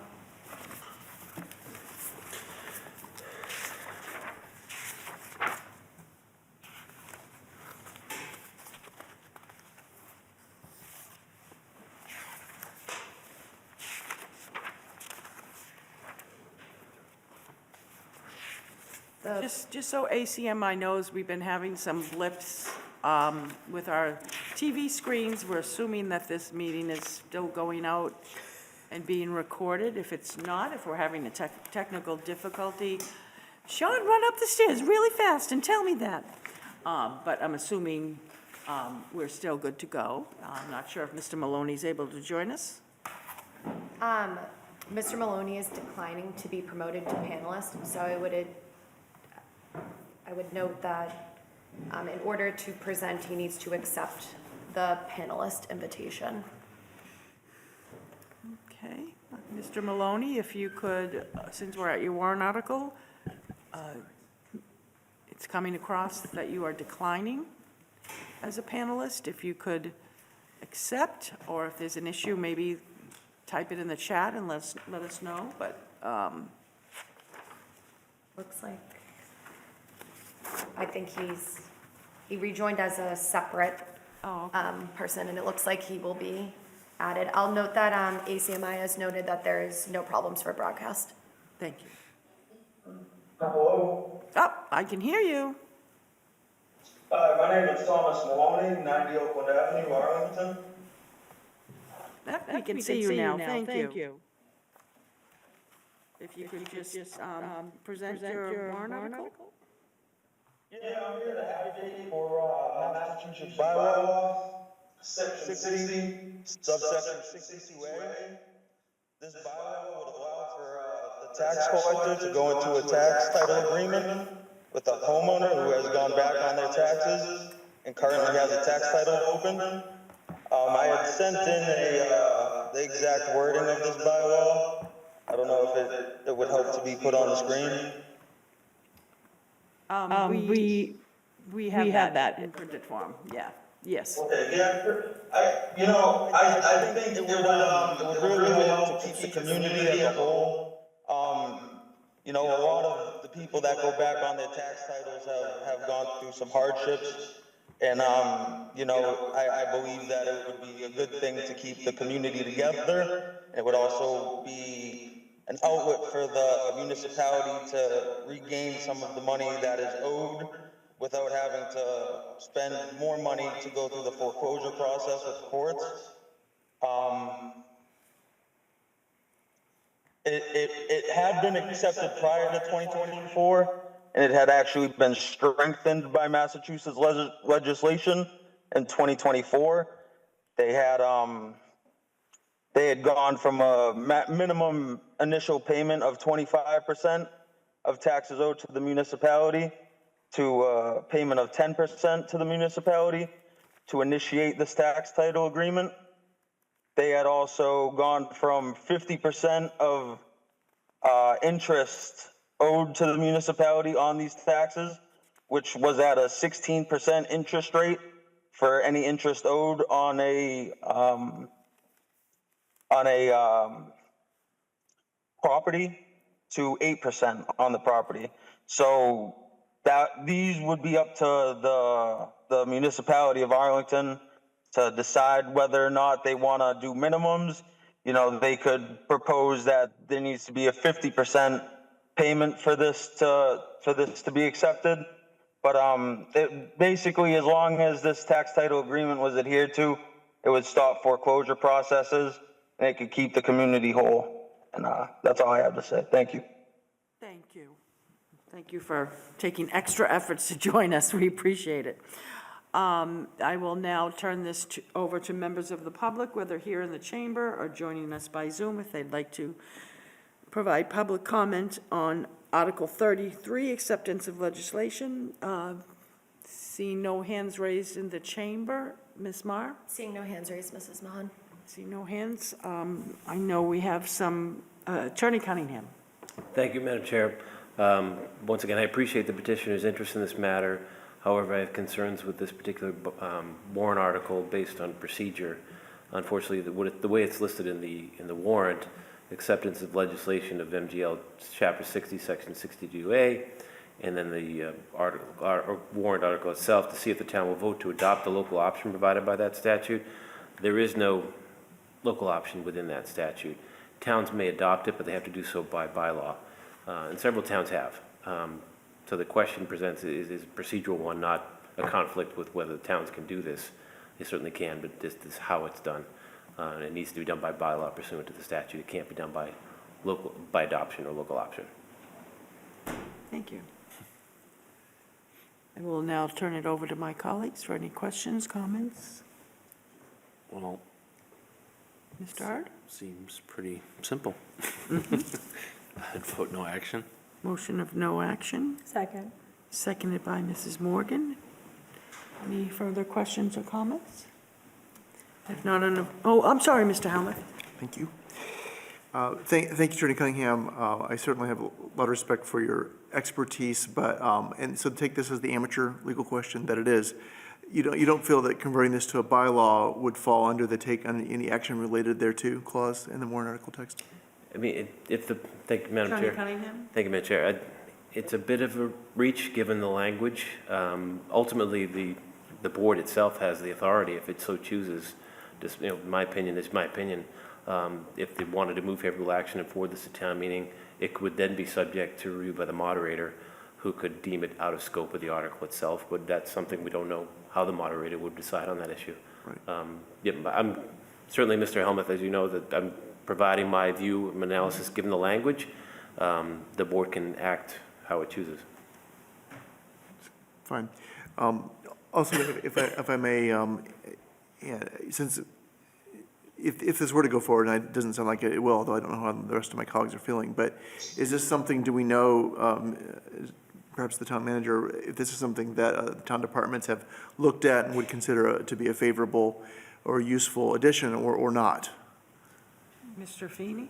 Thank you, Mr. Helmuth. I think to answer the sort of precedential question you asked is there was no model proposed bylaw, so there wasn't anything of substance for the treasurer to consider. Nevertheless, I did ask the treasurer to weigh in, and you were provided a memo for consideration this evening that just outlined what the potential financial implications could be, had there been a bylaw that proposed a waiver of up to 100% interest, as well as if a municipality did agree to extend an agreement out to the term of 10 years, what some of the operational challenges may be.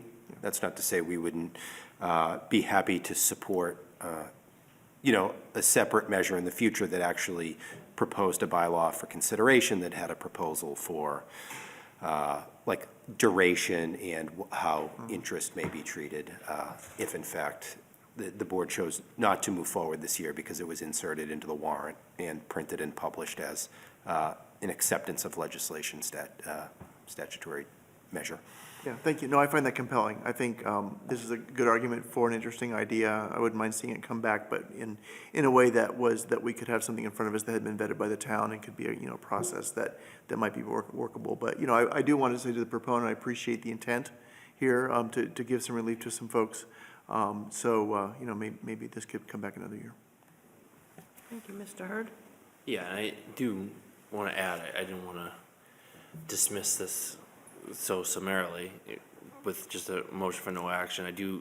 We do appreciate the interesting ideas that a lot of residents come up with, and often it is very helpful to the town. I appreciate the intent of what this is trying to accomplish, and I think maybe there's a way to reframe it that we can have a more robust conversation pre-warrant article hearing. And this is one of those odd nights where we're turning down a lot of stuff, and we don't always do that, but I also do invite proponents of warrant articles to use our town resources, including the legal department, when coming up with the language that can, but before they put it before us, so you can kind of stem off some of the issues that come with as far as scope and whatnot. So I do again appreciate the work and the intent, and we can have a further conversation about this, but I think as it's currently written and proposed in front of us, it would be a vote of no action for me.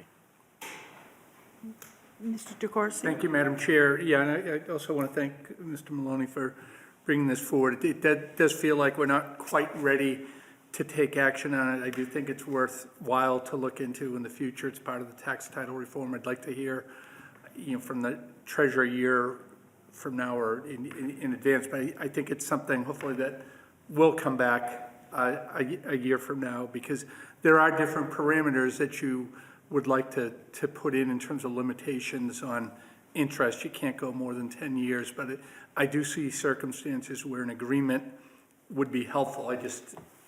Given the procedural posture right now, I'm going to support the no action as well. Thank you. Attorney Cunningham? Thank you, Madam Chair, and I just would, depending on how the board acts tonight, if this doesn't move forward, I would encourage Mr. Maloney to reach out to the legal department, be happy to work with him on these issues that the board is talking about right now, and if it doesn't move forward tonight, to bring it forward at a future date, because other towns have done this by bylaw. Thank you. Any further questions or comments? If not, on a motion, no action by Mr. Hurd, seconded by Mrs. Morgan. All those in favor say aye. Aye. All those opposed, unanimous vote. Thank you, Mr. Maloney. We appreciate it. We will now go to Article 37, disposition of real estate, 0 Reed Street. Proponent is David Swanson. The proponent, I believe, will be joining us by Zoom. That's correct. And I know of a third David. We all do, actually. Hello, everyone. Hello. Yes. Name and address for the record. David Swanson, 0 Reed Street, not jumping the gun this time as I did earlier, so I appreciate everyone. We'll keep it short. We're here to chat about 0 Reed Street. It was, the parcel of land was taken, or a significant portion of the land was taken by the city in fee back in 1971 for a public way. That public way was never developed, and so we're here to ask the city to consider transferring ownership back to the ownership or the purchasers of the property. And it's really that simple. We're just looking to get an understanding of if the city'd be amenable to that and what that process is going to be to ultimately transfer ownership back. So that's really it. And can I assume when you say the city 3 times, you mean us, the town of Arlington? Yes. the town It's a of- housekeeping matter. So the thing is, someone could say the city to do something, and since we're not the city, we can't really do that. So would you? The town of Arlington purchased or took this land and fee back in 1971 for the use of a public way that was never followed through with. Thank you. Sorry, I don't mean to be, I started my roots in land court and, No worries. Processes. Okay. So with that, I will now turn to the public. If there's any members of the public, either here in the chambers or joining us by Zoom, that would like to speak to warrant Article 37, the disposition of real estate at 0 Reed Street.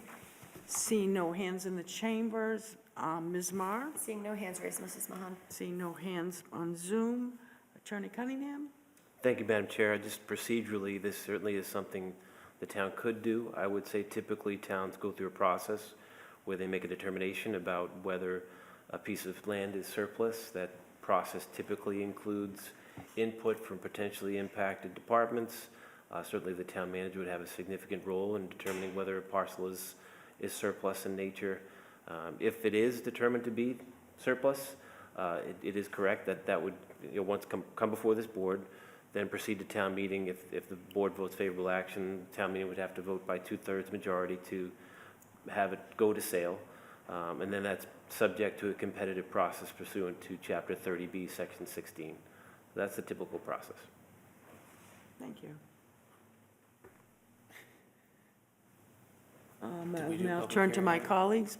Did you have your hand up, Mr. Hurd? Sorry. So, I'm confused as to what's being asked of us. Because there's certainly no price on here, so is it just to see if is there a step that says we want to sell it in this warrant article is the first step? Attorney Cunningham?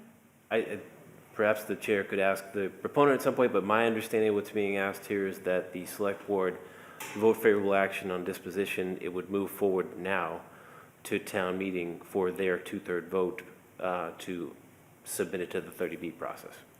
That's my understanding of what the proponent's seeking. Mr. Swanson? Is that your request?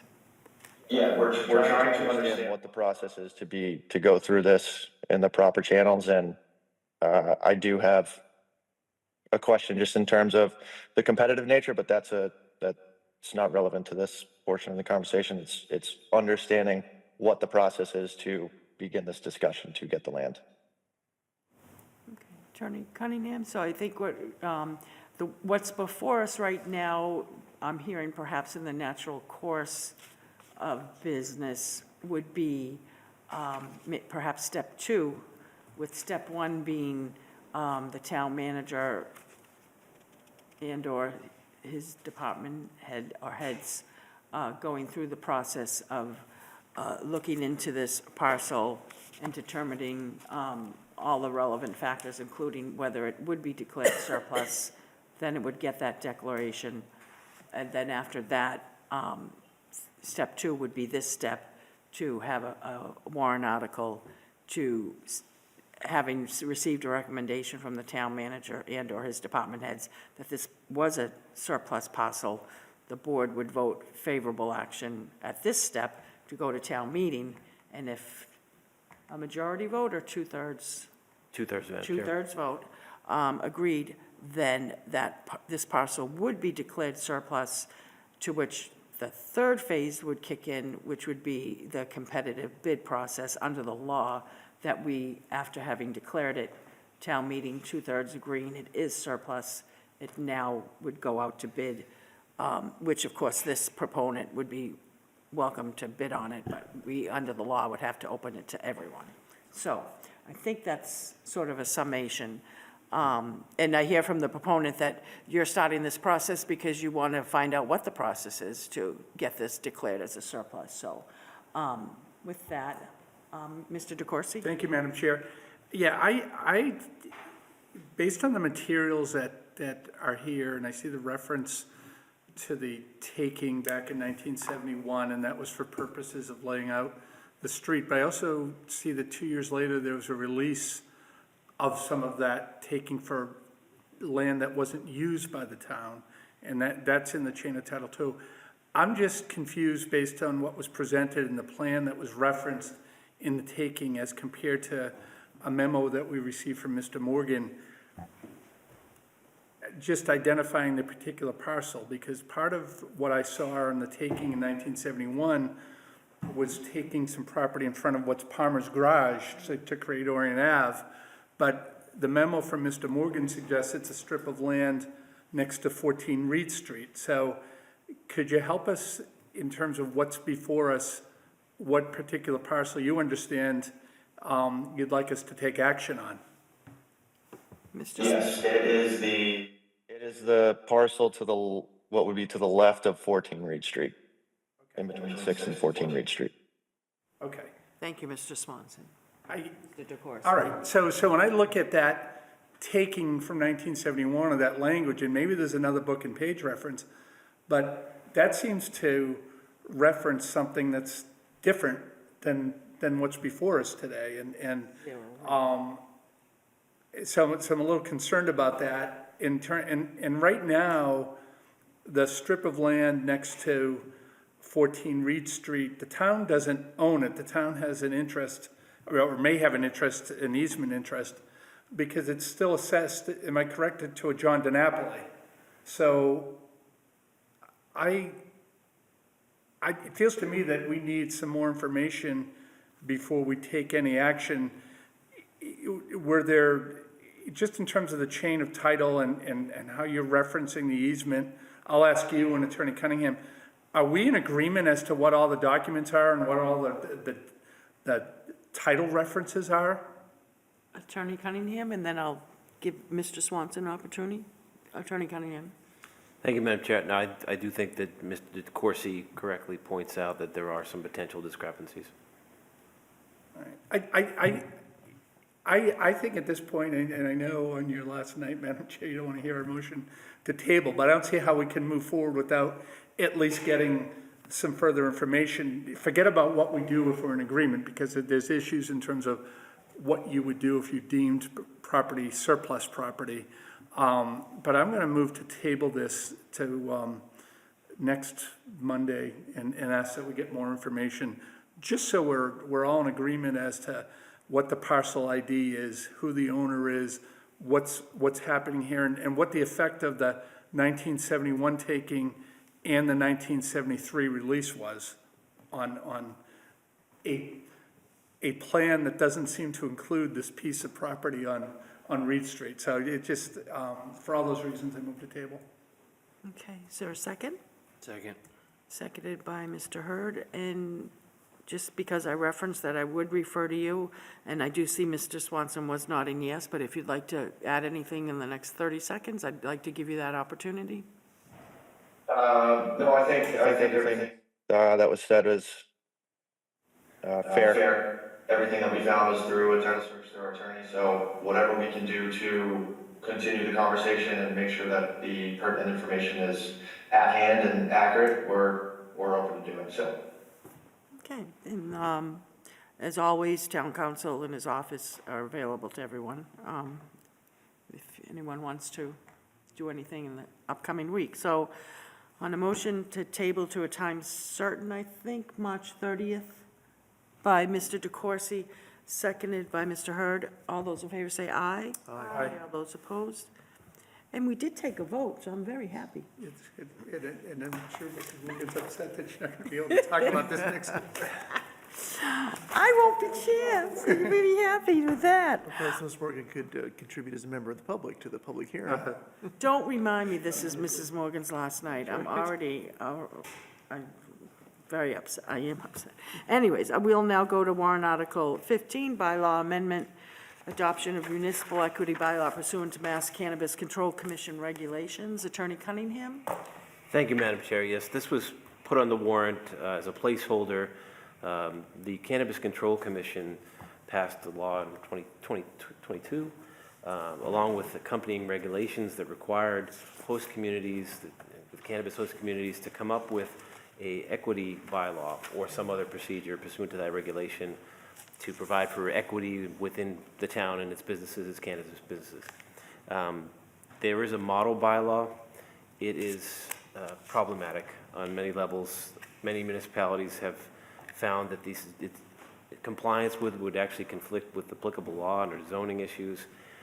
Consequently, I can't find any town that's done it. I've contacted other town council around the state. There's been Municipal Lawyers Association. There's been forums about this, trying to figure out how do we comply. Because the unfortunate piece, and I put this in the memo, is that the date for compliance is passed. So that's why we wanted to put it on here today. I just can't, in good faith, recommend anything to the board in terms of motion language that would comply with applicable law. So although I think a lot of municipalities are in this position. And we will continue efforts with the Cannabis Control Commission to try to come up with some sort of either policy or bylaw that complies with applicable law. I certainly think that there's a continuing commitment from the town to pursue equity in all regards. So I think that that's not a problem. It's how we do it appropriately. And there are significant concerns that have been raised. I can't, like I said, there's no other community that I couldn't find one other model bylaw. I know that over 170 communities have been given notice by the Cannabis Control Commission of their failure to provide the model bylaw by the applicable deadline. So we are certainly not alone, but I appreciate the manager's willingness to put this on the warrant in advance of this year's deadline so that we could at least have an opportunity. But I've looked at it further, and there's nothing that I would put before this board to recommend action at this time. Mr. Feeney? Thank you, Madam Chair. I just want to thank Town Council for the level of effort he put into, sort of, as he always does, diligently researching this matter. It was something, as Attorney Cunningham noted, that was on our radar as a potential issue of noncompliance, but I certainly agree with the assessment offered by Attorney Cunningham that now is not necessarily the right time to pursue the model bylaw as it stands. So this is something we'll continue to monitor over time and review our avenues for compliance in the future. So thank you, Attorney Cunningham, for all your work in evaluating this, given that we did have this placeholder on the agenda for this meeting. Thank you. Thank you. And I will now turn to any public comment from any members of the public here in the chamber or any of those members of the public joining us by Zoom. If you could please raise your hand now. Seeing no hands in the chamber. Ms. Marr? Seeing no hands raised, Mrs. Mahan. Seeing no hands, and having heard from town council and the town manager, I'll now turn it to my colleagues. Move no action. Move no action by Mr. Hurd. Is there a second? Second. Seconded by Mrs. Morgan. Any further questions or comments? If not, on a motion of no action by Mr. Hurd, seconded by Mrs. Morgan, all those in favor say aye. Aye. All those opposed, unanimous vote. We'll now go to warrant article 16, Bylaw amendment, town fees and charges. I'll first start with our town manager, Mr. Feeney. Sure.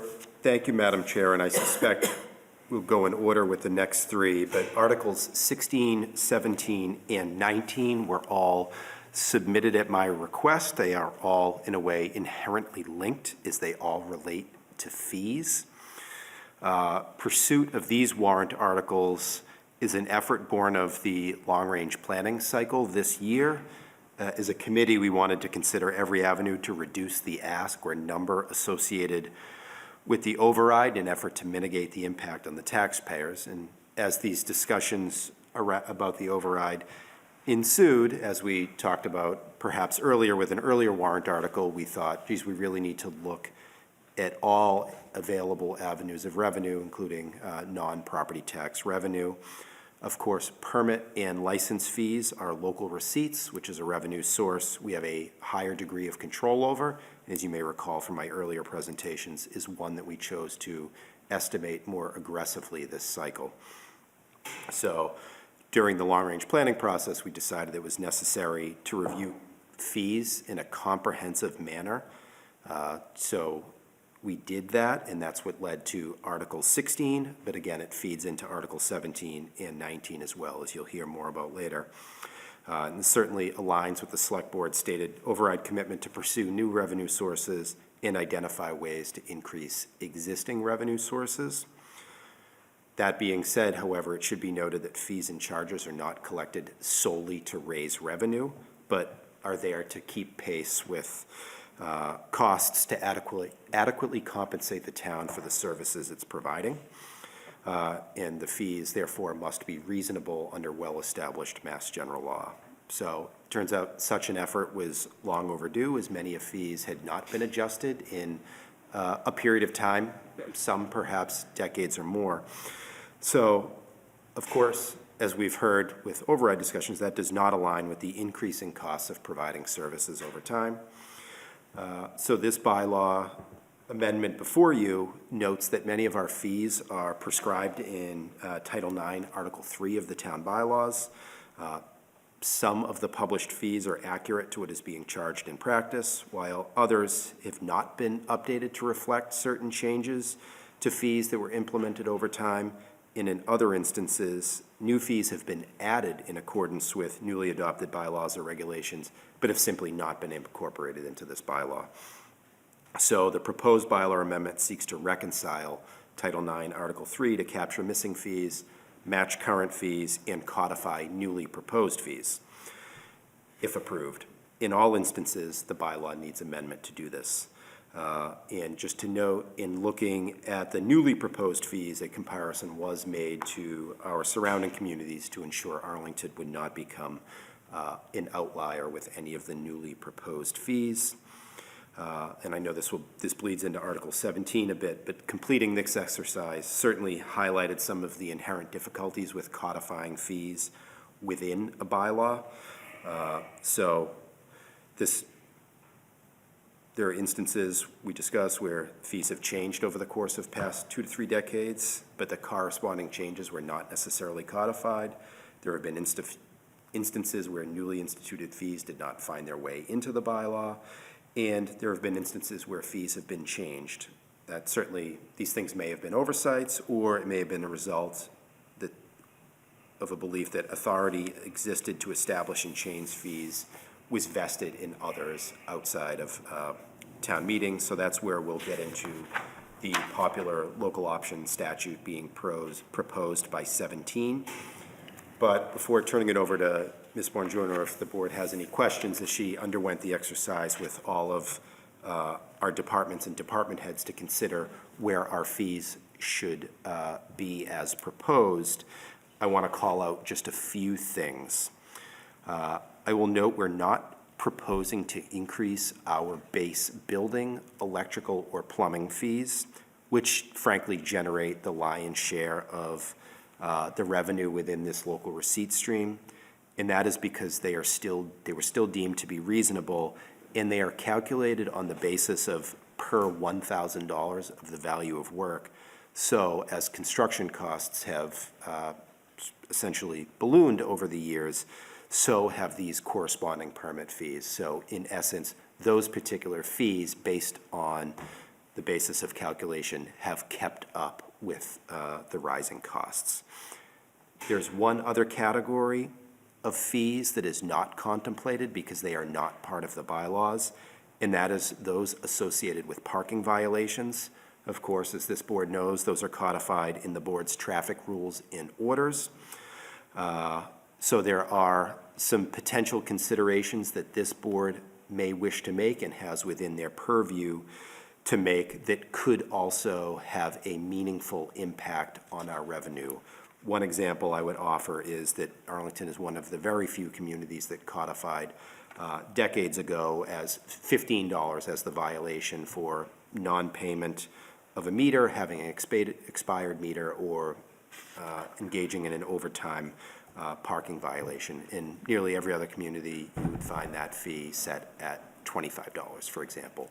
And there's a whole list of parking violations fees that if this board wished to adjust at a future date, we could consider, but I just wanted to call out, those are two of the most significant sources of revenue in sort of the fee categories, but those would not be contemplated by this bylaw amendment. Thank you. Thank you. And should I ask our Deputy Town Manager, Ms. Bongiorno, to join us and Please do, and I name and think, title for the record? I'm assuming we're still going out through ACMi. Attorney Cunningham? Thank you, Madam Chair. Board Administrator Ms. Marr just ran down to check on that. I can't tell from looking at her screen what the situation is, but we're moving, so that's a good sign. I'm assuming if we can see us, they can see and hear us. A little bit green. I know. Who's got all the money? Who's that green in front of? I think Mr. Helmuth. Do you have all the money? No. Can't tell. I think it's environmental green. Environment. I'm going to assume, since I'm not hearing anything from ACMI, that we're still broadcasting to the public. Still broadcasting. Thank you. Okay, so I'll now, Great, please thank you. proceed. Thank you, Madam Chair. Christine Bongiorno, Deputy Town Manager of Operations. Mr. Feeney did a great job summarizing the reasons and the information that was gathered. As he pointed out, we did a review of every department. The departments participated in this effort. They know what they spend for time. We know what the salaries are, what the overhead would be, and so that's how the fees were really set. Looking at the fees overall, we anticipate bringing in between $100,000 to $150,000 at a minimum with these increases. Looking at what other communities are charging, I think we're right in line. These fee increases are right in line with what other towns are charging. So I think that what we've provided for you to review is a pretty solid set of new fees. So, thank you. Thank you. And I'm just curious, going through this review, did that sort of set up a guideline going forward, or is each case separate and unique and you kind of have to start from scratch again? I think that it has certainly allowed us as a team to better understand the changes that we should be looking at annually. So I think, and also just some areas that we can improve and maybe add new fees in the future. But just starting here with this list is, I think, a good start. But it has certainly opened up a lot, set us up with a lot of questions for future years. I saw for a minute there we were in Hawaii, but, okay, sorry. It is a public hearing, so I will say if there are any members of the public here in the chamber or joining us by Zoom that would like to provide any comment on warrant Article 16, to please raise your hand now. Seeing no hands in the chamber. Seeing no hands raised, Mrs. Mahan. Ms. Marr, thank you. Attorney Cunningham? Thank you, Madam Chair. I'd just like to know for the board that I think there's an updated version of the motion language that's been provided by Deputy Town Manager Bongiorno that is not entirely consistent, although very close to the the draft motion language that's in the select board materials for tonight's meeting. To the extent that the board moves favorable action, those can be reconciled for votes and comments. Mr. Feeney, we good to go for now? Yes. Thank you, sorry. So I'll now turn it to my colleagues for any questions, comments, or motions. Mr. Helmuth? Thank you. I'll move favorable action. I really appreciate all this work. It's a big project. I know that when the town manager referenced this with the board in his goals meeting last summer, I was really glad to see this follow through on, and I think it is really timely because it is a good example of showing the residents that I think that we are being serious about our finances and recovering our true costs for providing these services. So I think that the increases are reasonable. I looked at each one of them. I didn't see anything to me that looked like gouging, and I don't believe it is. I think it's a really fair and honest attempt to assess the actual cost of providing that oversight. So I appreciate that, and I hope the town meeting approves this. Thank you, Mr. Helmuth. Motion by Mr. Helmuth, favorable action. Is there a second? Second. Seconded by Mr. Hurd. Any further questions or comments? So along with the comments from Attorney Cunningham and our Deputy Town Manager, move of favorable action by Mr. Helmuth, seconded by Mr. Hurd. All those in favor say aye. Aye. All those opposed, unanimous vote. We now will go to warrant Article 17, acceptance of Mass General Law, Chapter 40, 22F regarding fees, which we touched on a little, but we will get now in more depth. Mr. Feeney? Thank you, Madam Chair and members of the board. It's sort of not a coincidence that these items fell back to back within the warrant, as one, sort of is inherently linked to the other.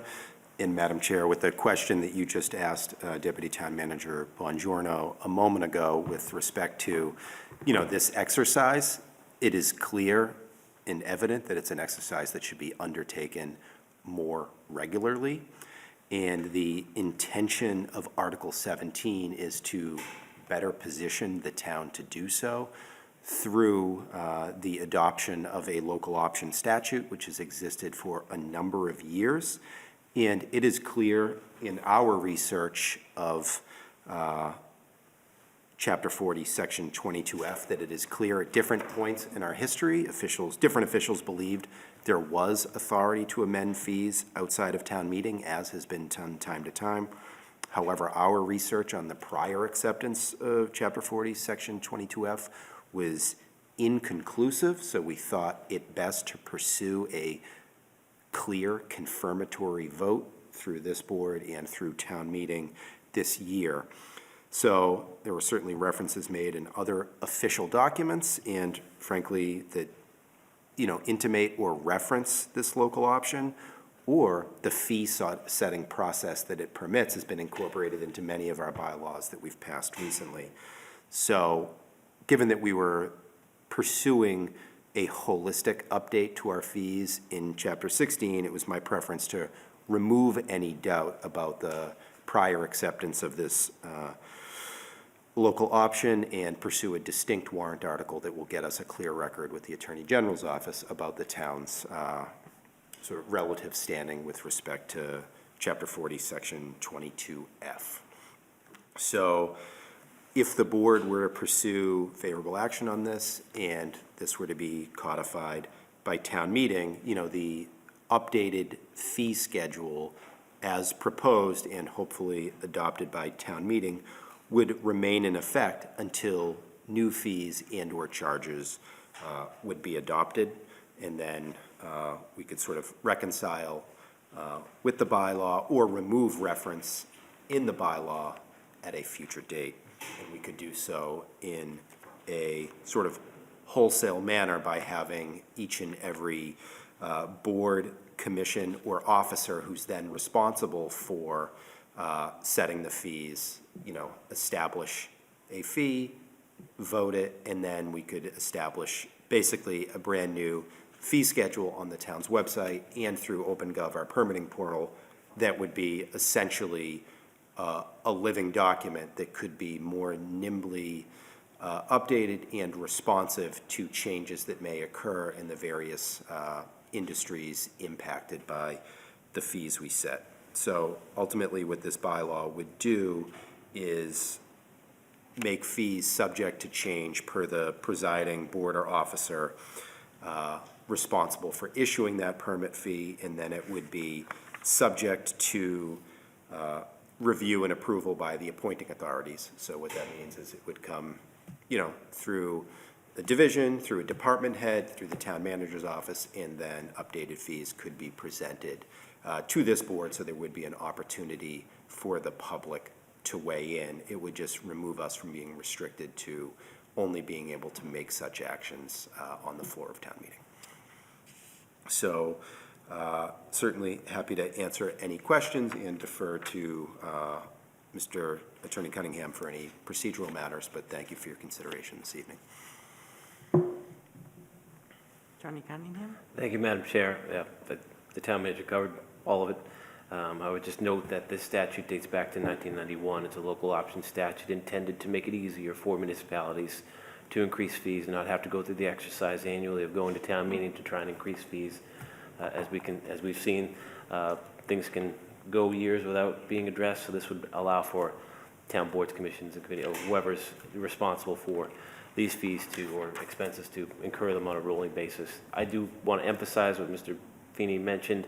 That does not mean that the select board would relinquish control. That oversight would remain in place, so that if unreasonable fees were in place, the board would have an opportunity to weigh in on that, and the public would have an opportunity at that point.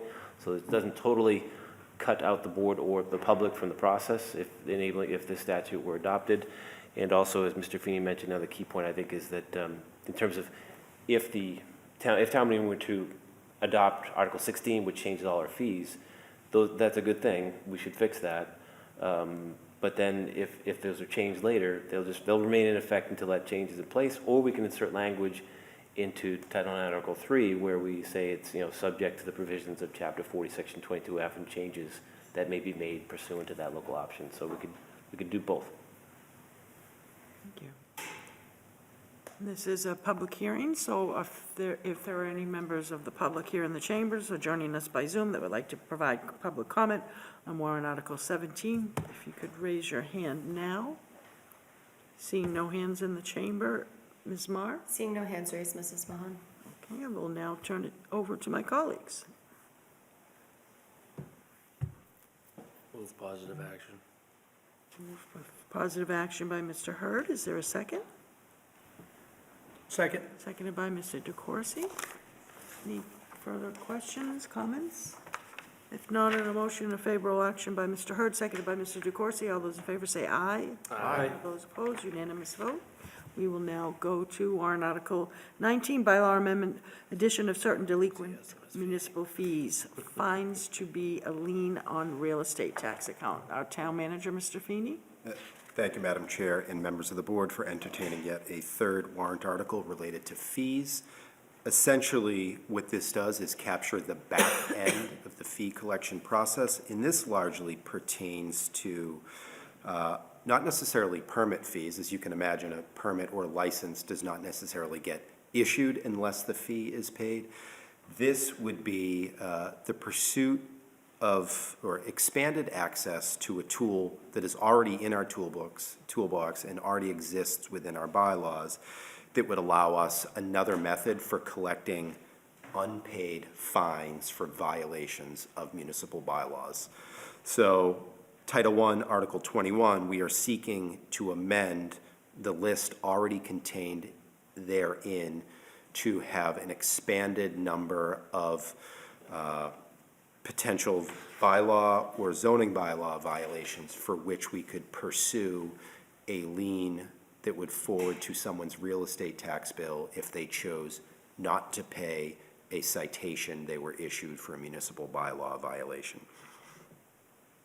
So I guess, probably helpful to review the way the process is now. So Chapter 40, Section 21D allows for non-criminal disposition of municipal bylaws. So that is, if, you have an off-leash dog violation, you are issued a ticket, essentially, and you're provided a 21-day period to appeal, where you would get a hearing with, a clerk or a magistrate at the local district court. And if you chose not to appeal your citation, but you also choose not to pay your bylaw violation, that puts the municipality in a position of having to file a criminal complaint, which carries with it a significant cost, and it is rather time-consuming to do so, and frankly, in instances, may not be worth it for a $25 or $50 violation. However, because of that, it sort of, subrogates the enforcement capacity that we may take and that we may actually dedicate the resources to sending an inspector out, document a violation, issue a bylaw violation, but when it all comes down to it, like if someone chooses not to pay, what action are we going to take? So I saw this as an avenue to ensure that if we are going to go through those steps, and again, it is a revenue source that we may not be fully tapping the potential of because we are not pursuing cost recovery in every instance for all of the tickets that may be issued. So based upon, a review we conducted in the office, we looked at new bylaws that have been put into effect that carry with it violations, and we also reviewed all the tickets that, a copy goes to the clerk's office, they all go into a specific drawer. So we reviewed all of the categories for the violations that have been getting issued in town, and we tried to capture those here in the municipal charges lien section so that we would be better positioned and have another avenue to pursue cost recovery in those instances. And, it's not without its own administrative burdens. We still have to file a lien and have it recorded at the registry, but that is a process that can be handled by legal staff, not necessarily an attorney. And we are going to the registry regularly as it is, and that filing fee is $80, and we are afforded the opportunity to fully recover the cost of filing that through the municipal lien process. Filing a criminal complaint for a leaf blower violation, for example, I think that filing fee is $240. We'd have to file for service, we'd have to get a constable, that may be another $65. We may pursue through the courts if that application moves forward and actually gets filed. We could try to seek cost recovery, but that would be at the discretion of the courts, and my fear in instances with certain municipal bylaw violations is that it's really up to the clerk or magistrate whether or not they wish to move forward with a criminal complaint and potentially impact, someone's criminal record for something related to an off-leash dog or a gas-powered leaf blower violation. So in Or those playground disrepair. playground disrepair.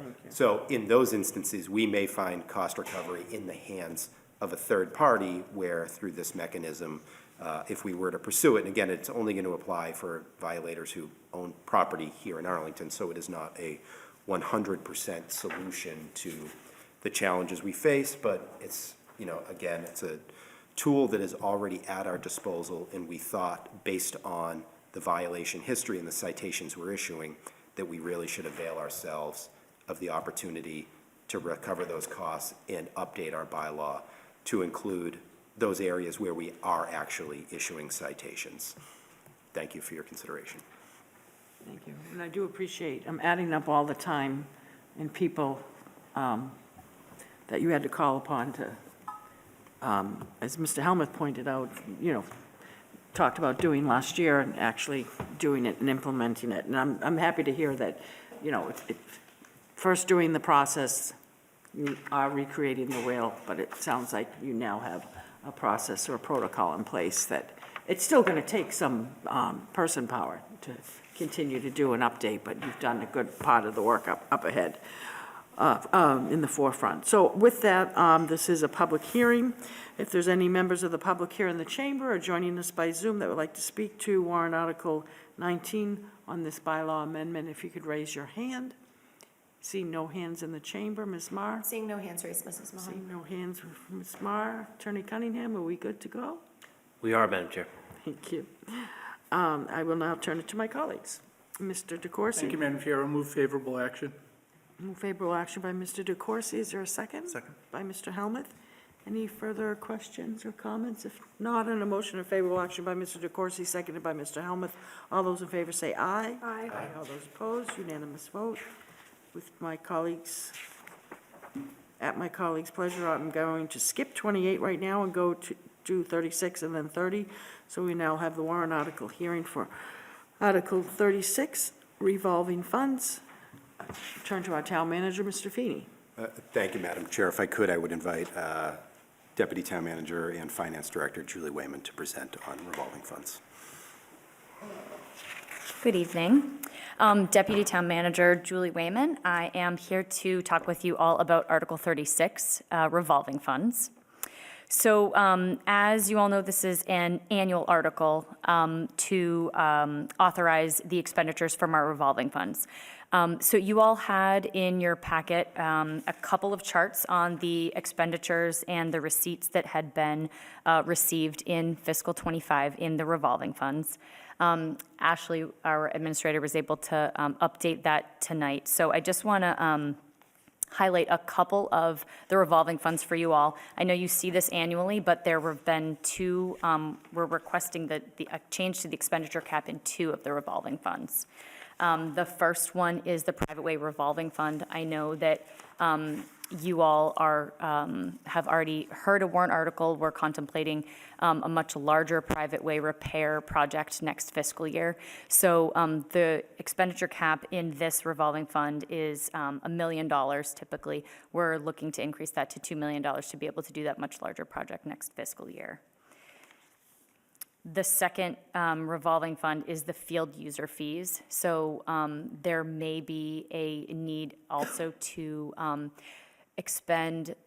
have some expenses in this fund related to the improvement of the fields. So we were looking to increase that from $80,000 to $100,000 next fiscal year. And the only other thing I wanted to highlight was the energy efficiency and electrification revolving fund. This was approved at last town meeting, so it's new to this chart and has an expenditure cap request of $250,000. Thank you.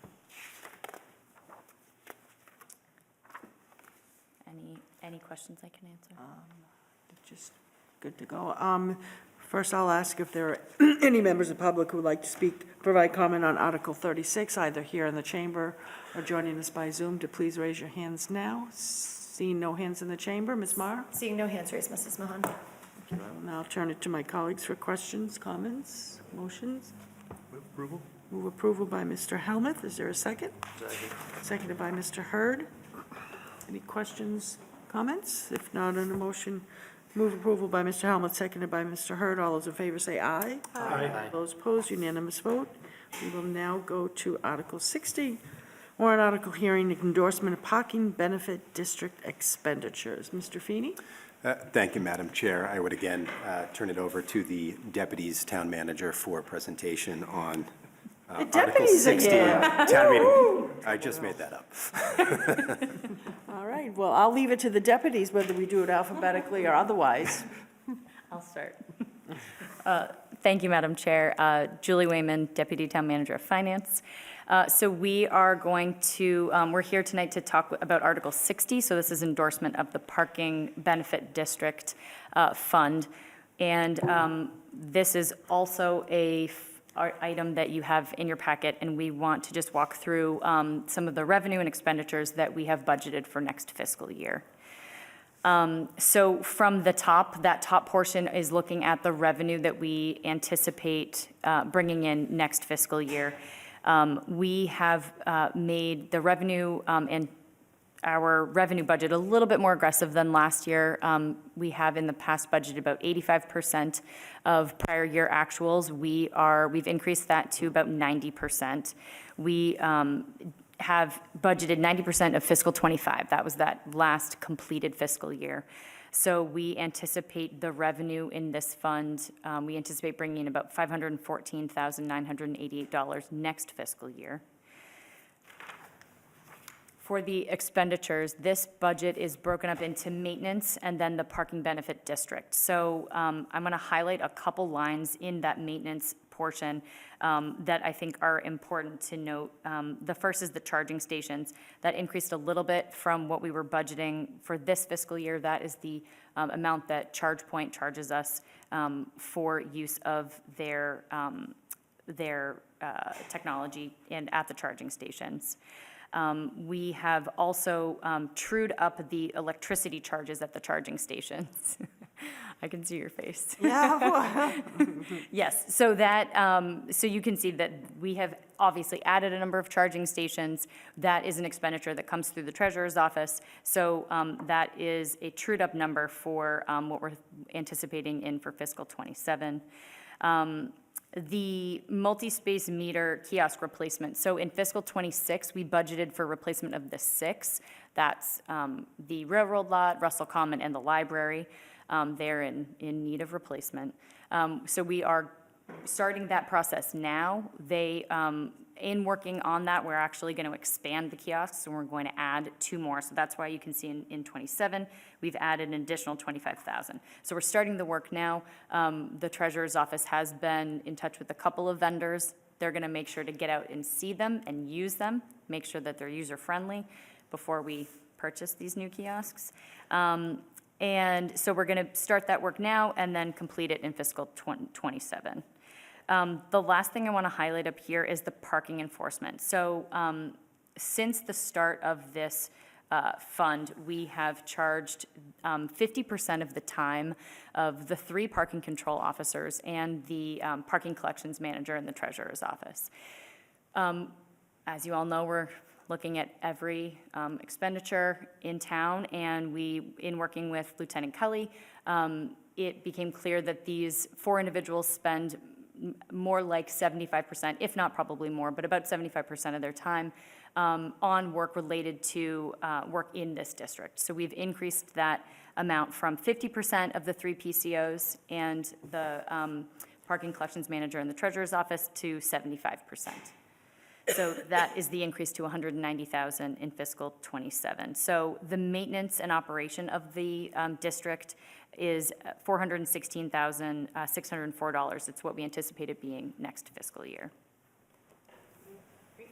And I'm Christine Bongiorno, Deputy Town Manager of Operations, and I get to talk about the fun pieces of the district budget.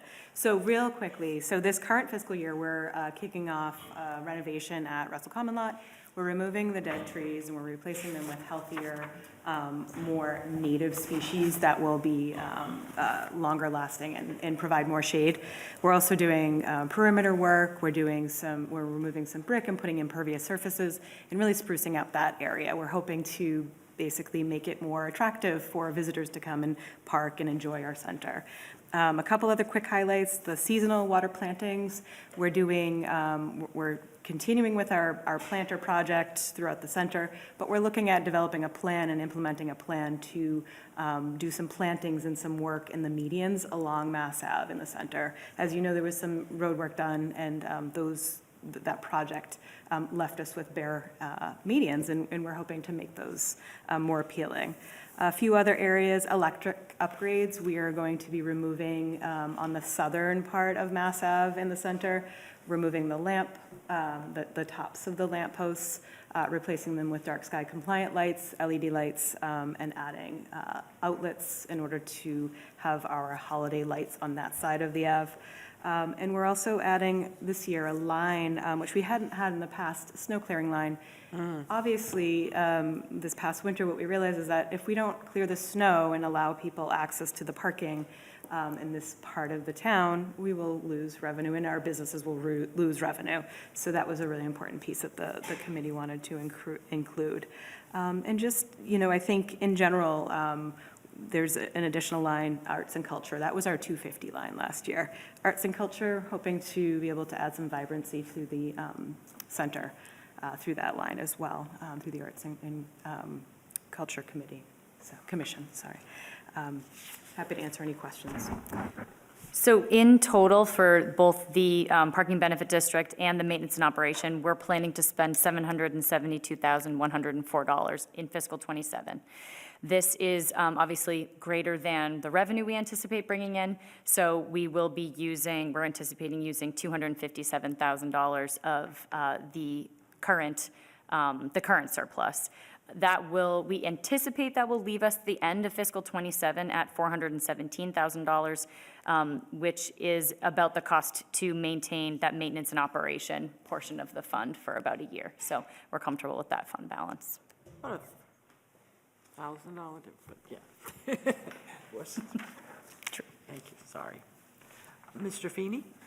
Thank you, Madam Chair. I just wanted to highlight a few things that were mentioned during the presentation.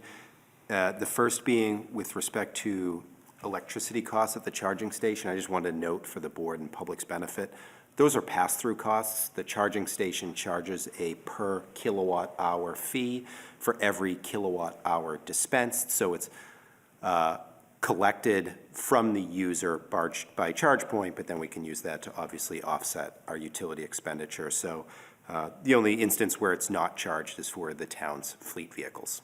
So most of the electricity costs are simply passing through.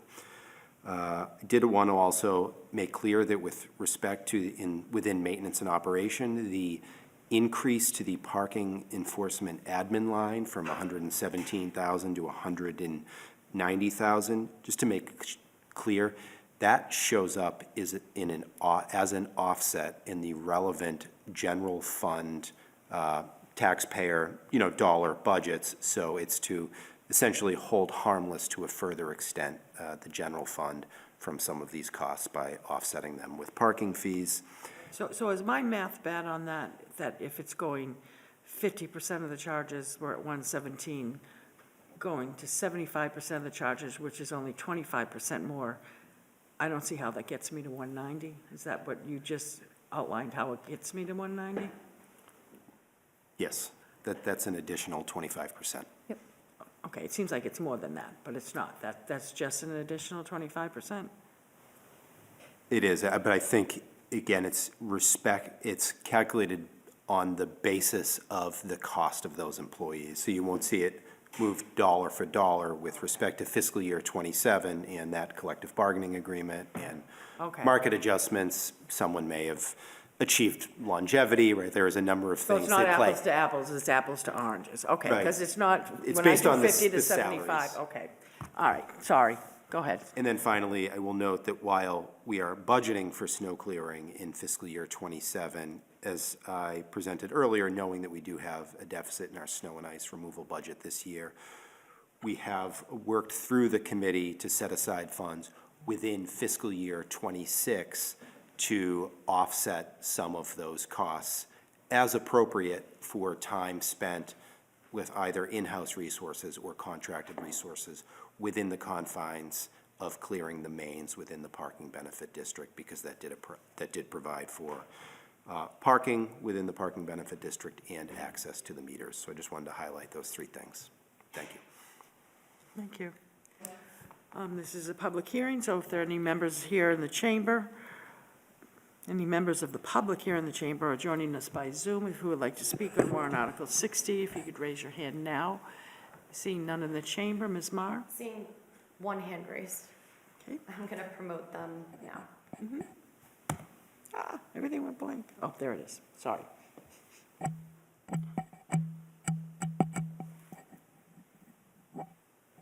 Just when you join us, name and address for the record, sorry. Elaine Carter, 2 Glenbrook Lane, Unit 17, Arlington. I just wanted to say thank you. It sounds like the plans for the Russell lot are nice, and I'm particularly interested in the native plantings that we might see there. Thank you. Oh, thank you, Dr. Crowder, appreciate that. I will now turn to my colleagues for any questions, comments, or motions. Mr. Hurd? Thank you for the presentation. I think I say this every year, but I always laugh. I was on the Parking Implementation Governance Committee, the precursor to the current committee. PIG, I know. Before I was on this board, and the Park and Benefits District was actually suggested by an original vendor that we had while we were trying to decide what meter heads we were gonna put in the metering program. And he said, hey, you can do this park and benefits thing, and it's really morphed into something that's very beneficial to the Arlington Center and the businesses around there. And it allows for some targeted improvements. I know on this committee, when we hear from business owners, they often talk about the deplorable conditions of Russell Commons lot. So it'll be, and I say that with a little bit of exaggeration, but it'd be good to get those in there. It'd be nice to find some vendor that can create a multi-space meter that we don't have to seemingly replace every couple of years, because I feel like we're always talking about replacing multi-space meters, but that's a discussion for another time, I guess. But I do, as a business somewhat in the center, I do appreciate that the money from the meters, which the meters weren't put in place to generate revenue for the town. It was as a mechanism to create more spaces for the businesses. And, I think that it's a win-win situation to take that revenue and put it back into the business district. So every year, it's good to hear of what all the wonderful things that we can use with the meter revenue. So happy to move positive action. And I agree about we're going through the discussion about the meters, because every time we do go through that discussion, then we get how come we can't see the solar glare? Can they come with hands that automatically come out and do that? So whoever can find meters that you don't need to do this, that would be great. I'm sorry, motion of favorable action by Mr. Hurd. Is there a second? Second. By Mrs. Morgan. Any other questions, comments? If not, on a motion of favorable action by Mr. Hurd, seconded by Mrs. Morgan, all those in favor say aye. Aye. All those opposed, unanimous vote. We will now go to home rule legislation. Mr. Helmuth? Thank you. For the reasons I articulated earlier in the meeting, I must recuse myself from this item. Thank you.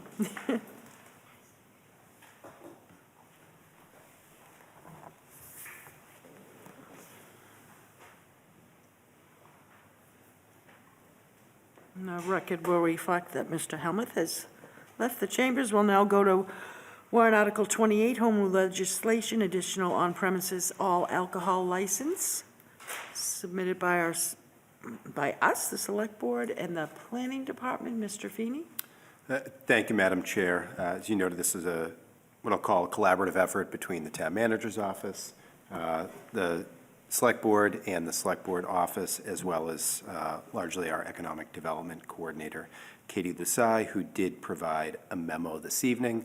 I, of course, would be happy to review that on her behalf. She did have a 250 meeting this evening, so I said, please, attend that, and happy to sort of stand in this evening, but obviously Ms. Marr is here and available to answer any questions that may come up. I know the Select Board's office took some time to prepare a synopsis of the legislative history on this matter, but I think by and large what we're hoping, or what the board should intend to achieve with this matter, is resetting our local quota or cap in advance of hitting that local quota or cap, so that we don't have a situation like transpired last year with what I'll call our package store licenses, where we were at quota. This board heard a presentation from a proponent looking to open a business, perhaps here in Arlington Center, but since there was not a license available, they ultimately looked to locate their storefront in another community. And whereby we have 20 licenses now, this board has granted 16 of those licenses. We have 2 presently in a pending status, and at least 1 other that has just recently requested application materials. We thought, given the length of time it can take to get through the home rule legislation process, that it was prudent for the board to consider putting the measure on the ballot, hopefully for the 2027 annual town election, if you seek favorable action this evening, and if town meeting were to approve this measure. The recommended number offered this evening is for an additional 5 licenses. I'll admit the basis for that is largely the history of the board's actions seeking additional licenses in that increment. Has been, more than a decade since we've increased this local license quota. I can't necessarily predict or project whether or not, those 5 additional licenses may last another decade. Perhaps they would, but as a matter of having an effective starting point for consideration, we thought to proceed with recommending what has been the board's customary increment in that respect. So happy to sort of defer to Ms. Maher if she has anything else she'd like to add on this matter. Ms. Maher? The only thing I would add is that the ABCC sets our threshold at 50 for the town of Arlington. It's based off of population quota. We're asking for about half of that, which is a standard, as Mr. Feeney had noted, 5 incremental. Last time we had went to the board in home rule legislation was in 2015 for 5. So this is pretty standard practice for the number, but welcome to hear what the board has to offer. Thank you. Attorney Cunningham?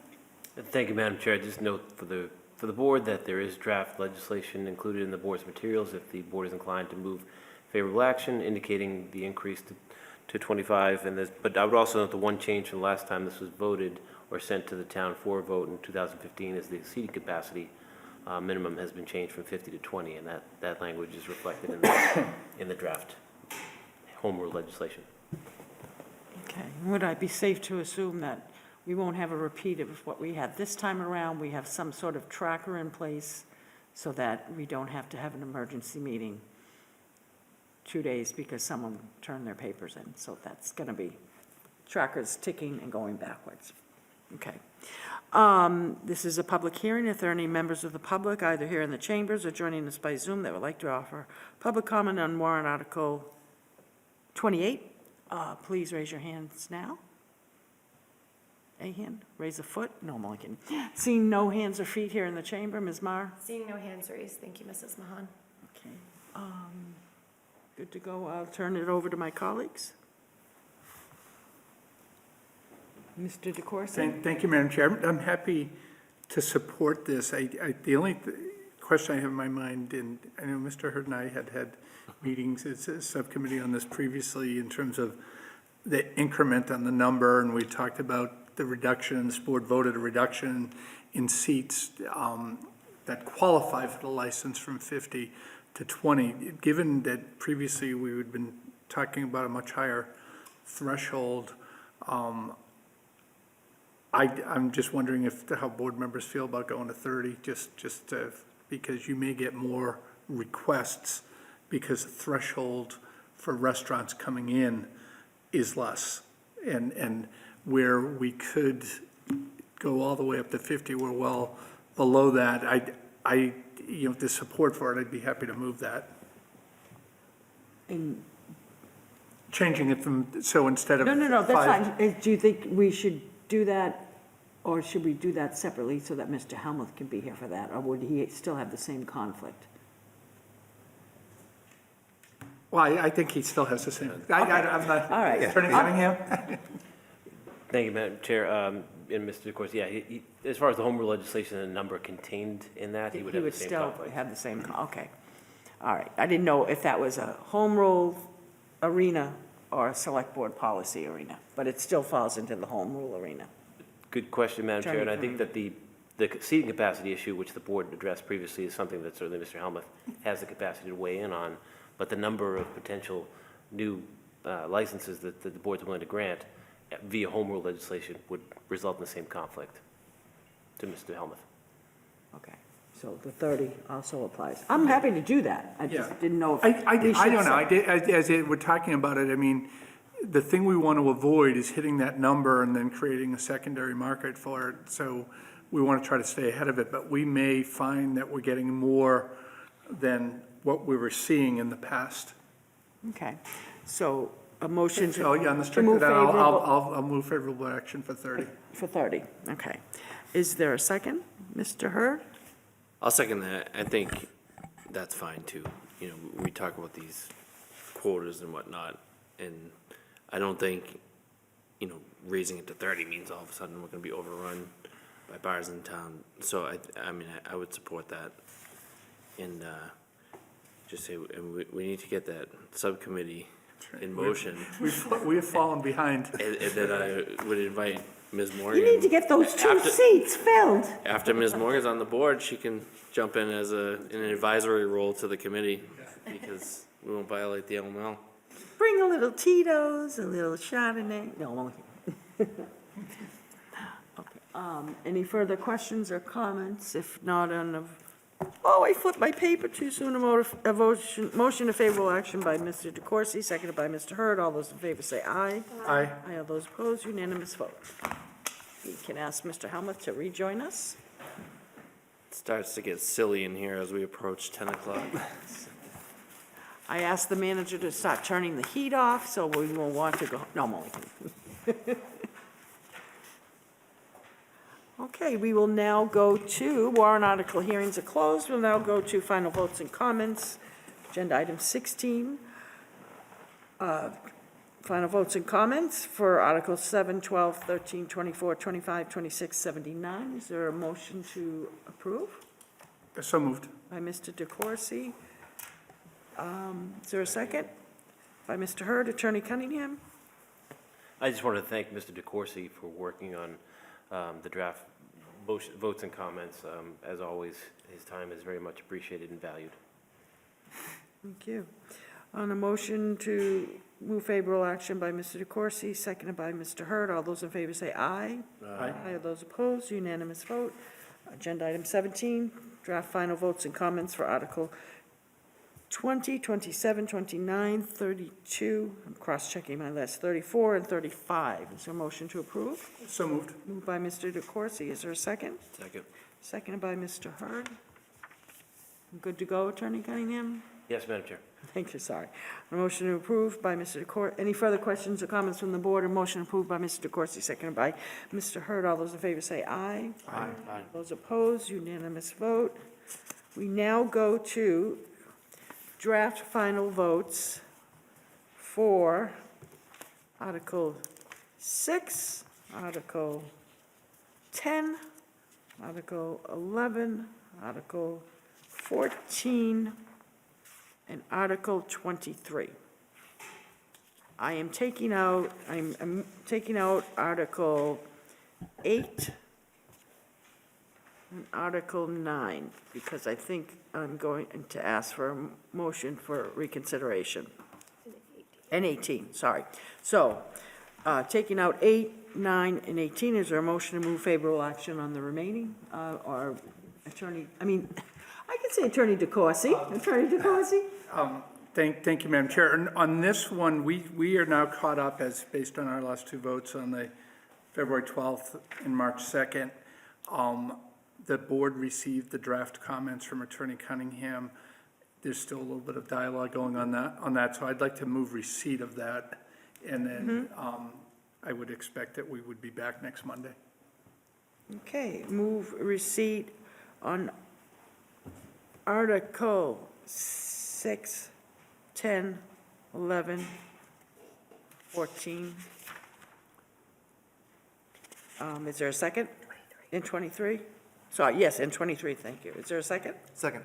By Mr. Helmuth. Any further questions or comments? If not, all those in favor say aye. Aye. All those opposed, unanimous vote. Article 8, is there a motion to reconsider by Attorney Cunningham? Is there anything you want to add? No, sorry. I believe Mr. Feeney was on Article 8. Sure.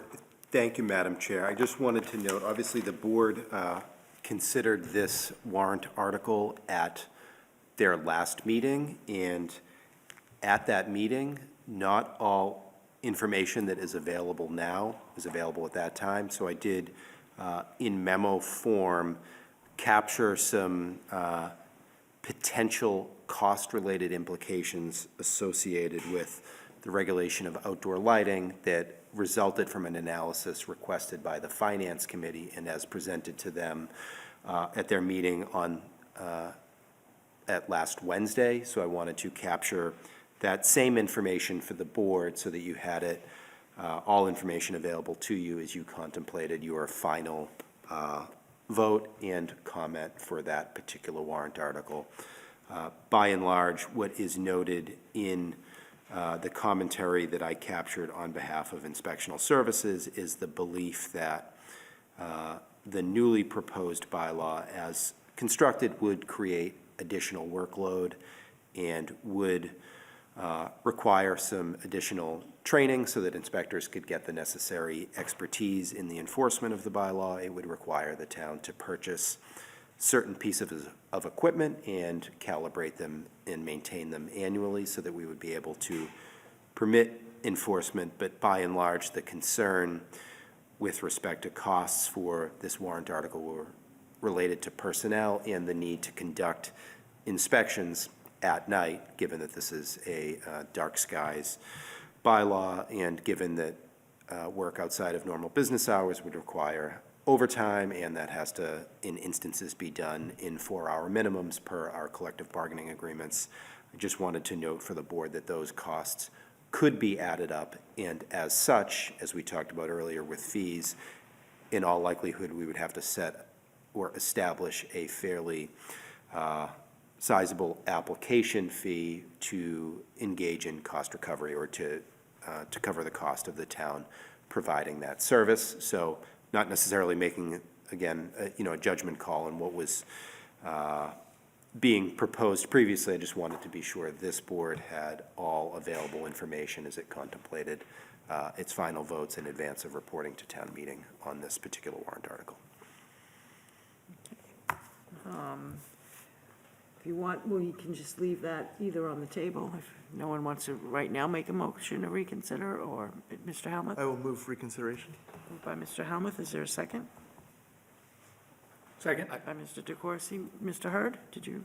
No, I don't ever remember the term motion to reconsider. Wouldn't we just change the language, change the vote language? Reconsider if you want to revote, and if perhaps a member or members want to change their vote. All right. I've just never heard that, and I know I've heard it on the floor of town meeting. I never heard it in a warrant article hearing. But Attorney Cunningham? Thank you, Madam Chair. Mr. Hurd's question is certainly appropriate. I think that given the board's already conducted a proper public hearing on this particular article, it took a vote for favorable action, 5-0.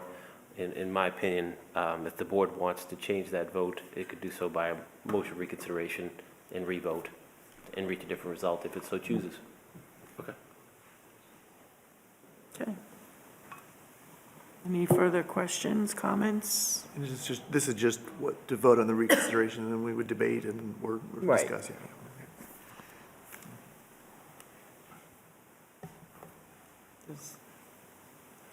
So we're going to have the vote now on the reconsideration? Yes, or you can, if you need more time to read the information, you could vote to table and take the reconsideration vote at the next meeting on March 30th, so. But I guess what it is, in light of the information that the town manager has provided, which I think adds a $150,000 cost, sort of baseline. I don't think it was quite that much, No, perhaps on okay. the order of magnitude of $50,000. 50,000, okay, I'm remembering the wrong thing. Yep. So,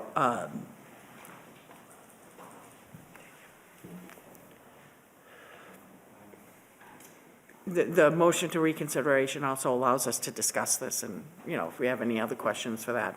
And if we're ready to vote, we can vote. If we're confident with leaving the vote the way it is, that's fine. Or if we want to table it, ask questions, table it, and then take the final vote on March 30th, we can do that. So I guess I would say right now, in light of the additional information provided by the town manager, and I believe the building inspector and others, any questions or comments on that right now? Should we vote on the reconsideration so that we can have that discussion? Oh, sure. Okay, and a motion to reconsider by Mr. Helmut, seconded by Mr. DeCoursey. All those in favor say aye. Aye. Aye. Are those opposed? Unanimous vote. Now we can get to any questions. Thank you, Mr. Helmut. Yeah, all right, Mr. DeCoursey. Yeah, I have a question for Mr. Feeney. I mean, given the additional costs, I think with what we're looking at, it feels like maybe we should take a pause on going forward this in light of the additional concerns and hours that were raised, and just wondering if you had any thoughts on that. Thank you, Mr. DeCoursey. Would support such a position. Obviously, this information is fairly fresh and new, and I'm not sure that, given the timing of the prior hearing and the availability of the warrant article language, that, either this department or others potentially had the opportunity to fully digest and understand what the implications may be. So this is just sort of the first pass issues raised by inspectional services once finally being able to review proposed draft language.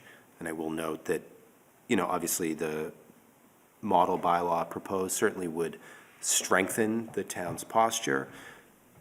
In the absence of doing so, we do still have a regulation on the books restricting outdoor lighting. So it's not like we would be ill-equipped in the near term to address complaints as we always have and as they arise if we were not to pursue this at this time. Thank you. So I guess I'm just wondering where the proponent could say wasn't aware that the board was going to discuss this and possibly revote. If there's, I guess, two options: leave the vote at 5-0 or vote to table and have it back on March 30th and give notice to the proponent and give more time to, if there's anything else, or if somebody thinks of something else. But Just a question. Mr. Helmuth. Thank you. Correct me if I'm wrong, the proponent was a town employee, correct? Was that? Was it? Okay, you know what, I'm thinking of someone from precinct 14, it has to be a Yeah, different yeah, so, warrant article. I think Okay. myself, I'm pretty comfortable, given how I know that our town manager runs department, that there be sufficient communication there, that problem, well, I should ask Mr. Feeney, do you have any concerns in that regard? I do not. Okay, thank you. And my second question is, just to reinforce my understanding of this, I think I appreciate the memo, that there seems to be, you had to estimate how many complaints this would be, so there's a little bit, the open-ended nature of it does give me some pause. The cost estimate is based on what we think the number of complaints could be, we don't really know. I think for myself, I'd be inclined to change my vote, to give this more time to percolate, from earlier, given, as the town manager said, we have an existing bylaw that we can enforce, and we do enforce, so this doesn't seem to be as pressing, given the new information. So I'd be prepared to make that motion. I might need some help on what the motion would be. Attorney Cunningham? Yeah. Oh, so I would move no action. Yeah, no action. Thank you. Okay. Thank you. Was that a second, Mr. DeCoursey? Second, sure. I see two fingers up. I'm going to take it. I'll take it. Any further questions or comments? Attorney Cunningham, are we good to go? You are, Madam Chair. Okay. A motion of no action by Mr. Helmut, seconded by Mr. DeCoursey. All those in favor say aye. Aye. Aye. Those opposed, unanimous vote. We now go to warrant Article 9, bylaw amendment, native plantings on public lands. Mr. Feeney? Thank you, Madam Chair, and I'll note for the board's consideration, though I believe it was perhaps added late, there is a memo from the Director of Planning and Community Development regarding warrant Article 9, seeking that the board, again, pursue a motion to reconsider and ultimately pursue no action on warrant Article 9. Based on concerns raised during the warrant article hearing, I think we met internally again and arrived at the fact that this would probably be best done as a policy, and frankly it would have more enforceability or administrative oversight in that context. So that is something we can pursue without necessarily putting a bylaw on the books that would have questions about enforceability and that raised some serious concerns on reconsideration about potential conflict with authorities outlined in the Town Manager Act. So at this time, and in accordance with the memo submitted by Director Ricker, we were hoping the board would consider a vote of no action this evening. Thank you. First, I will entertain a motion to reconsider by So moved. Mrs. Morgan. Is there a second? Second. Seconded by Mr. Hurd. All those in favor of a motion to reconsider Article 9 made by Mrs. Morgan, seconded by Mr. Hurd, say aye. Aye. All those opposed, unanimous vote. Article 9 is now before us. Are there any questions, comments, or motions? No action. Move no action by Mr. Hurd. Is there a second? Second. Seconded by Mr. Helmuth. Any further questions or comments? If not, a motion of no action by Mr. Hurd, seconded by Mr. Helmuth. All those in favor say aye. Aye. All those opposed, unanimous vote.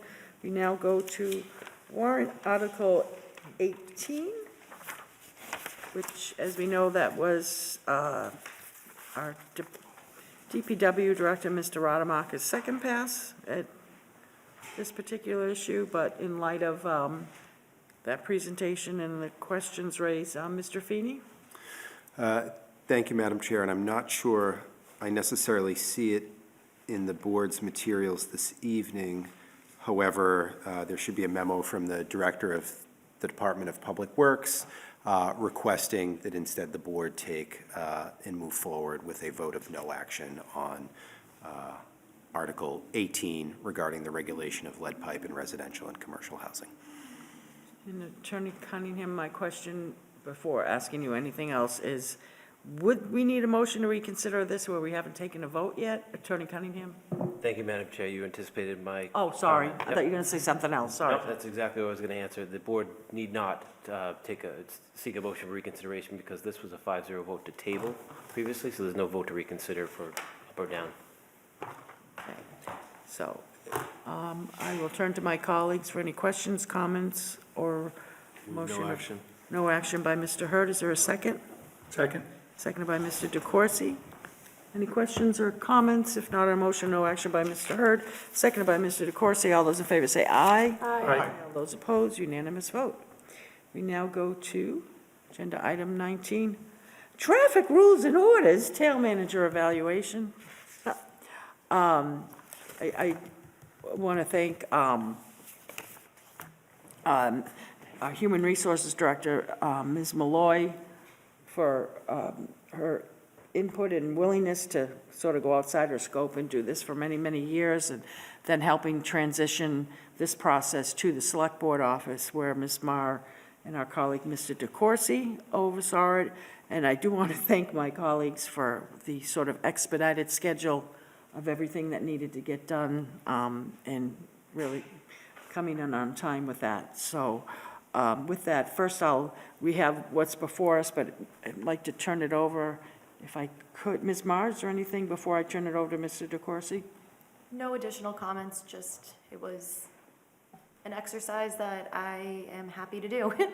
It was interesting to see what everybody had to say and compiled into the document before the board with Mr. DeCoursey. If anyone has any questions or comments on it, I'll be happy to answer anything.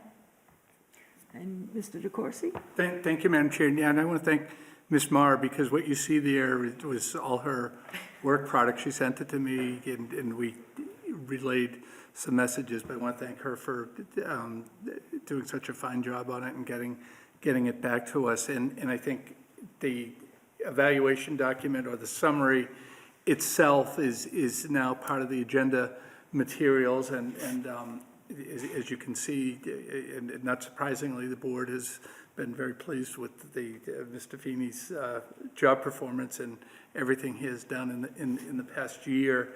I will note that on the overall score, I didn't think it would be possible, but last year he was at 4.8, and this year he's at 5.0, so he can't go any higher there. But I think we've all seen the dedication that he has to the job, the collegiality he has with the members or employees in the building and across town. And I just, for myself, want to say that I've had a number of discussions with Mr. Feeney about his knowledge of the finances, and something he knew when he came in that he needed to work on. Well, he's up to speed on it, believe me, because going through the long-range planning process and the questions that he has received, he's done an outstanding job on that with his team too. And Ms. Wayman's here today, and she had a lot to do with that as well. But you can see in the comments and in the average scores, the average score and everything is between 4.5 and 5, which is outstanding. So I want to thank him for outstanding work to the town and look forward to continuing to work with him. Thank you. And I think the motion for this would be a motion to receive by Mr. DeCoursey. Yeah, so moved. Is there a second? Second. By Mrs. Morgan. If it wasn't after 10, you'd probably get a whole Hold on. compliments. We don't have to do that. And I would, Good job. As we have done other years also, that Mr. Feeney sees what we see here before us. If any individual member of the board would either like to forward their individual evaluation and/or, and some of you may have already done this, or it's not something to be done, it's just an option to also meet with the manager to do that. That's also an option. So, Mr. Helmuth. Thank you, and I don't think I have any new business, so.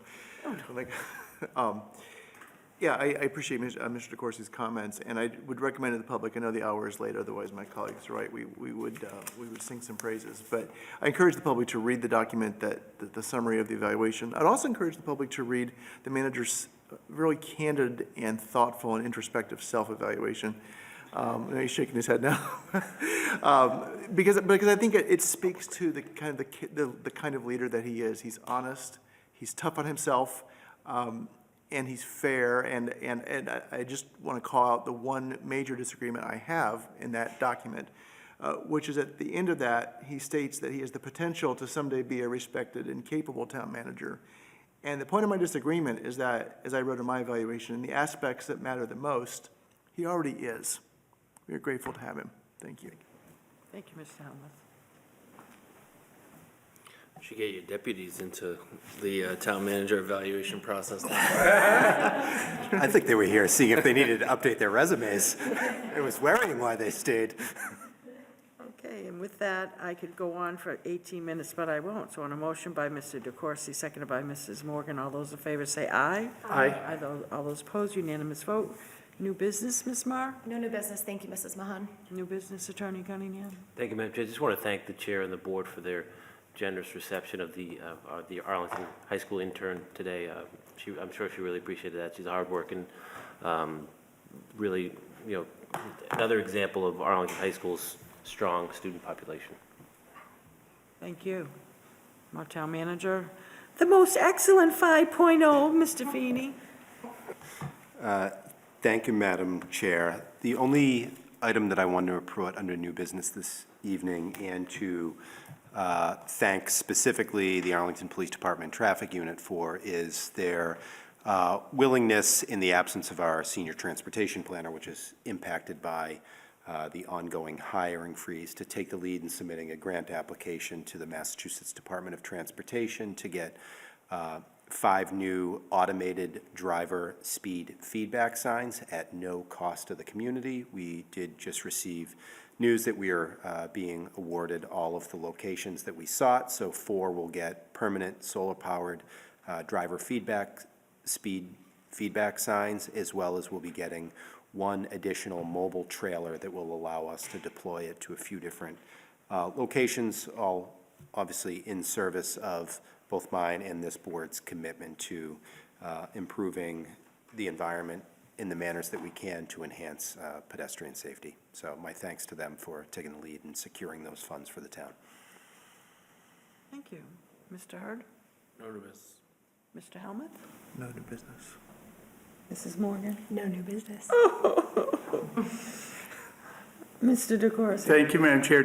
I know the hour's late, but two things. I want to thank you for your leadership this past year as our chair. An outstanding job, and in a challenging year, and I appreciated the work that you did for the board and for the town. I wish you all the best on Saturday. And I also want to thank Mrs. Morgan, because tonight is her last meeting, and she joined us in October, and you were a great addition. And it really it was a pleasure. I hope this isn't it for you in terms of townwide service, but it was an absolute pleasure working with you on the board. Thank you. Thank you. In case you haven't picked up on, it's Mrs. Morgan's last night. Tonight, as a member of the board for filling out Mr. Diggins' remaining term.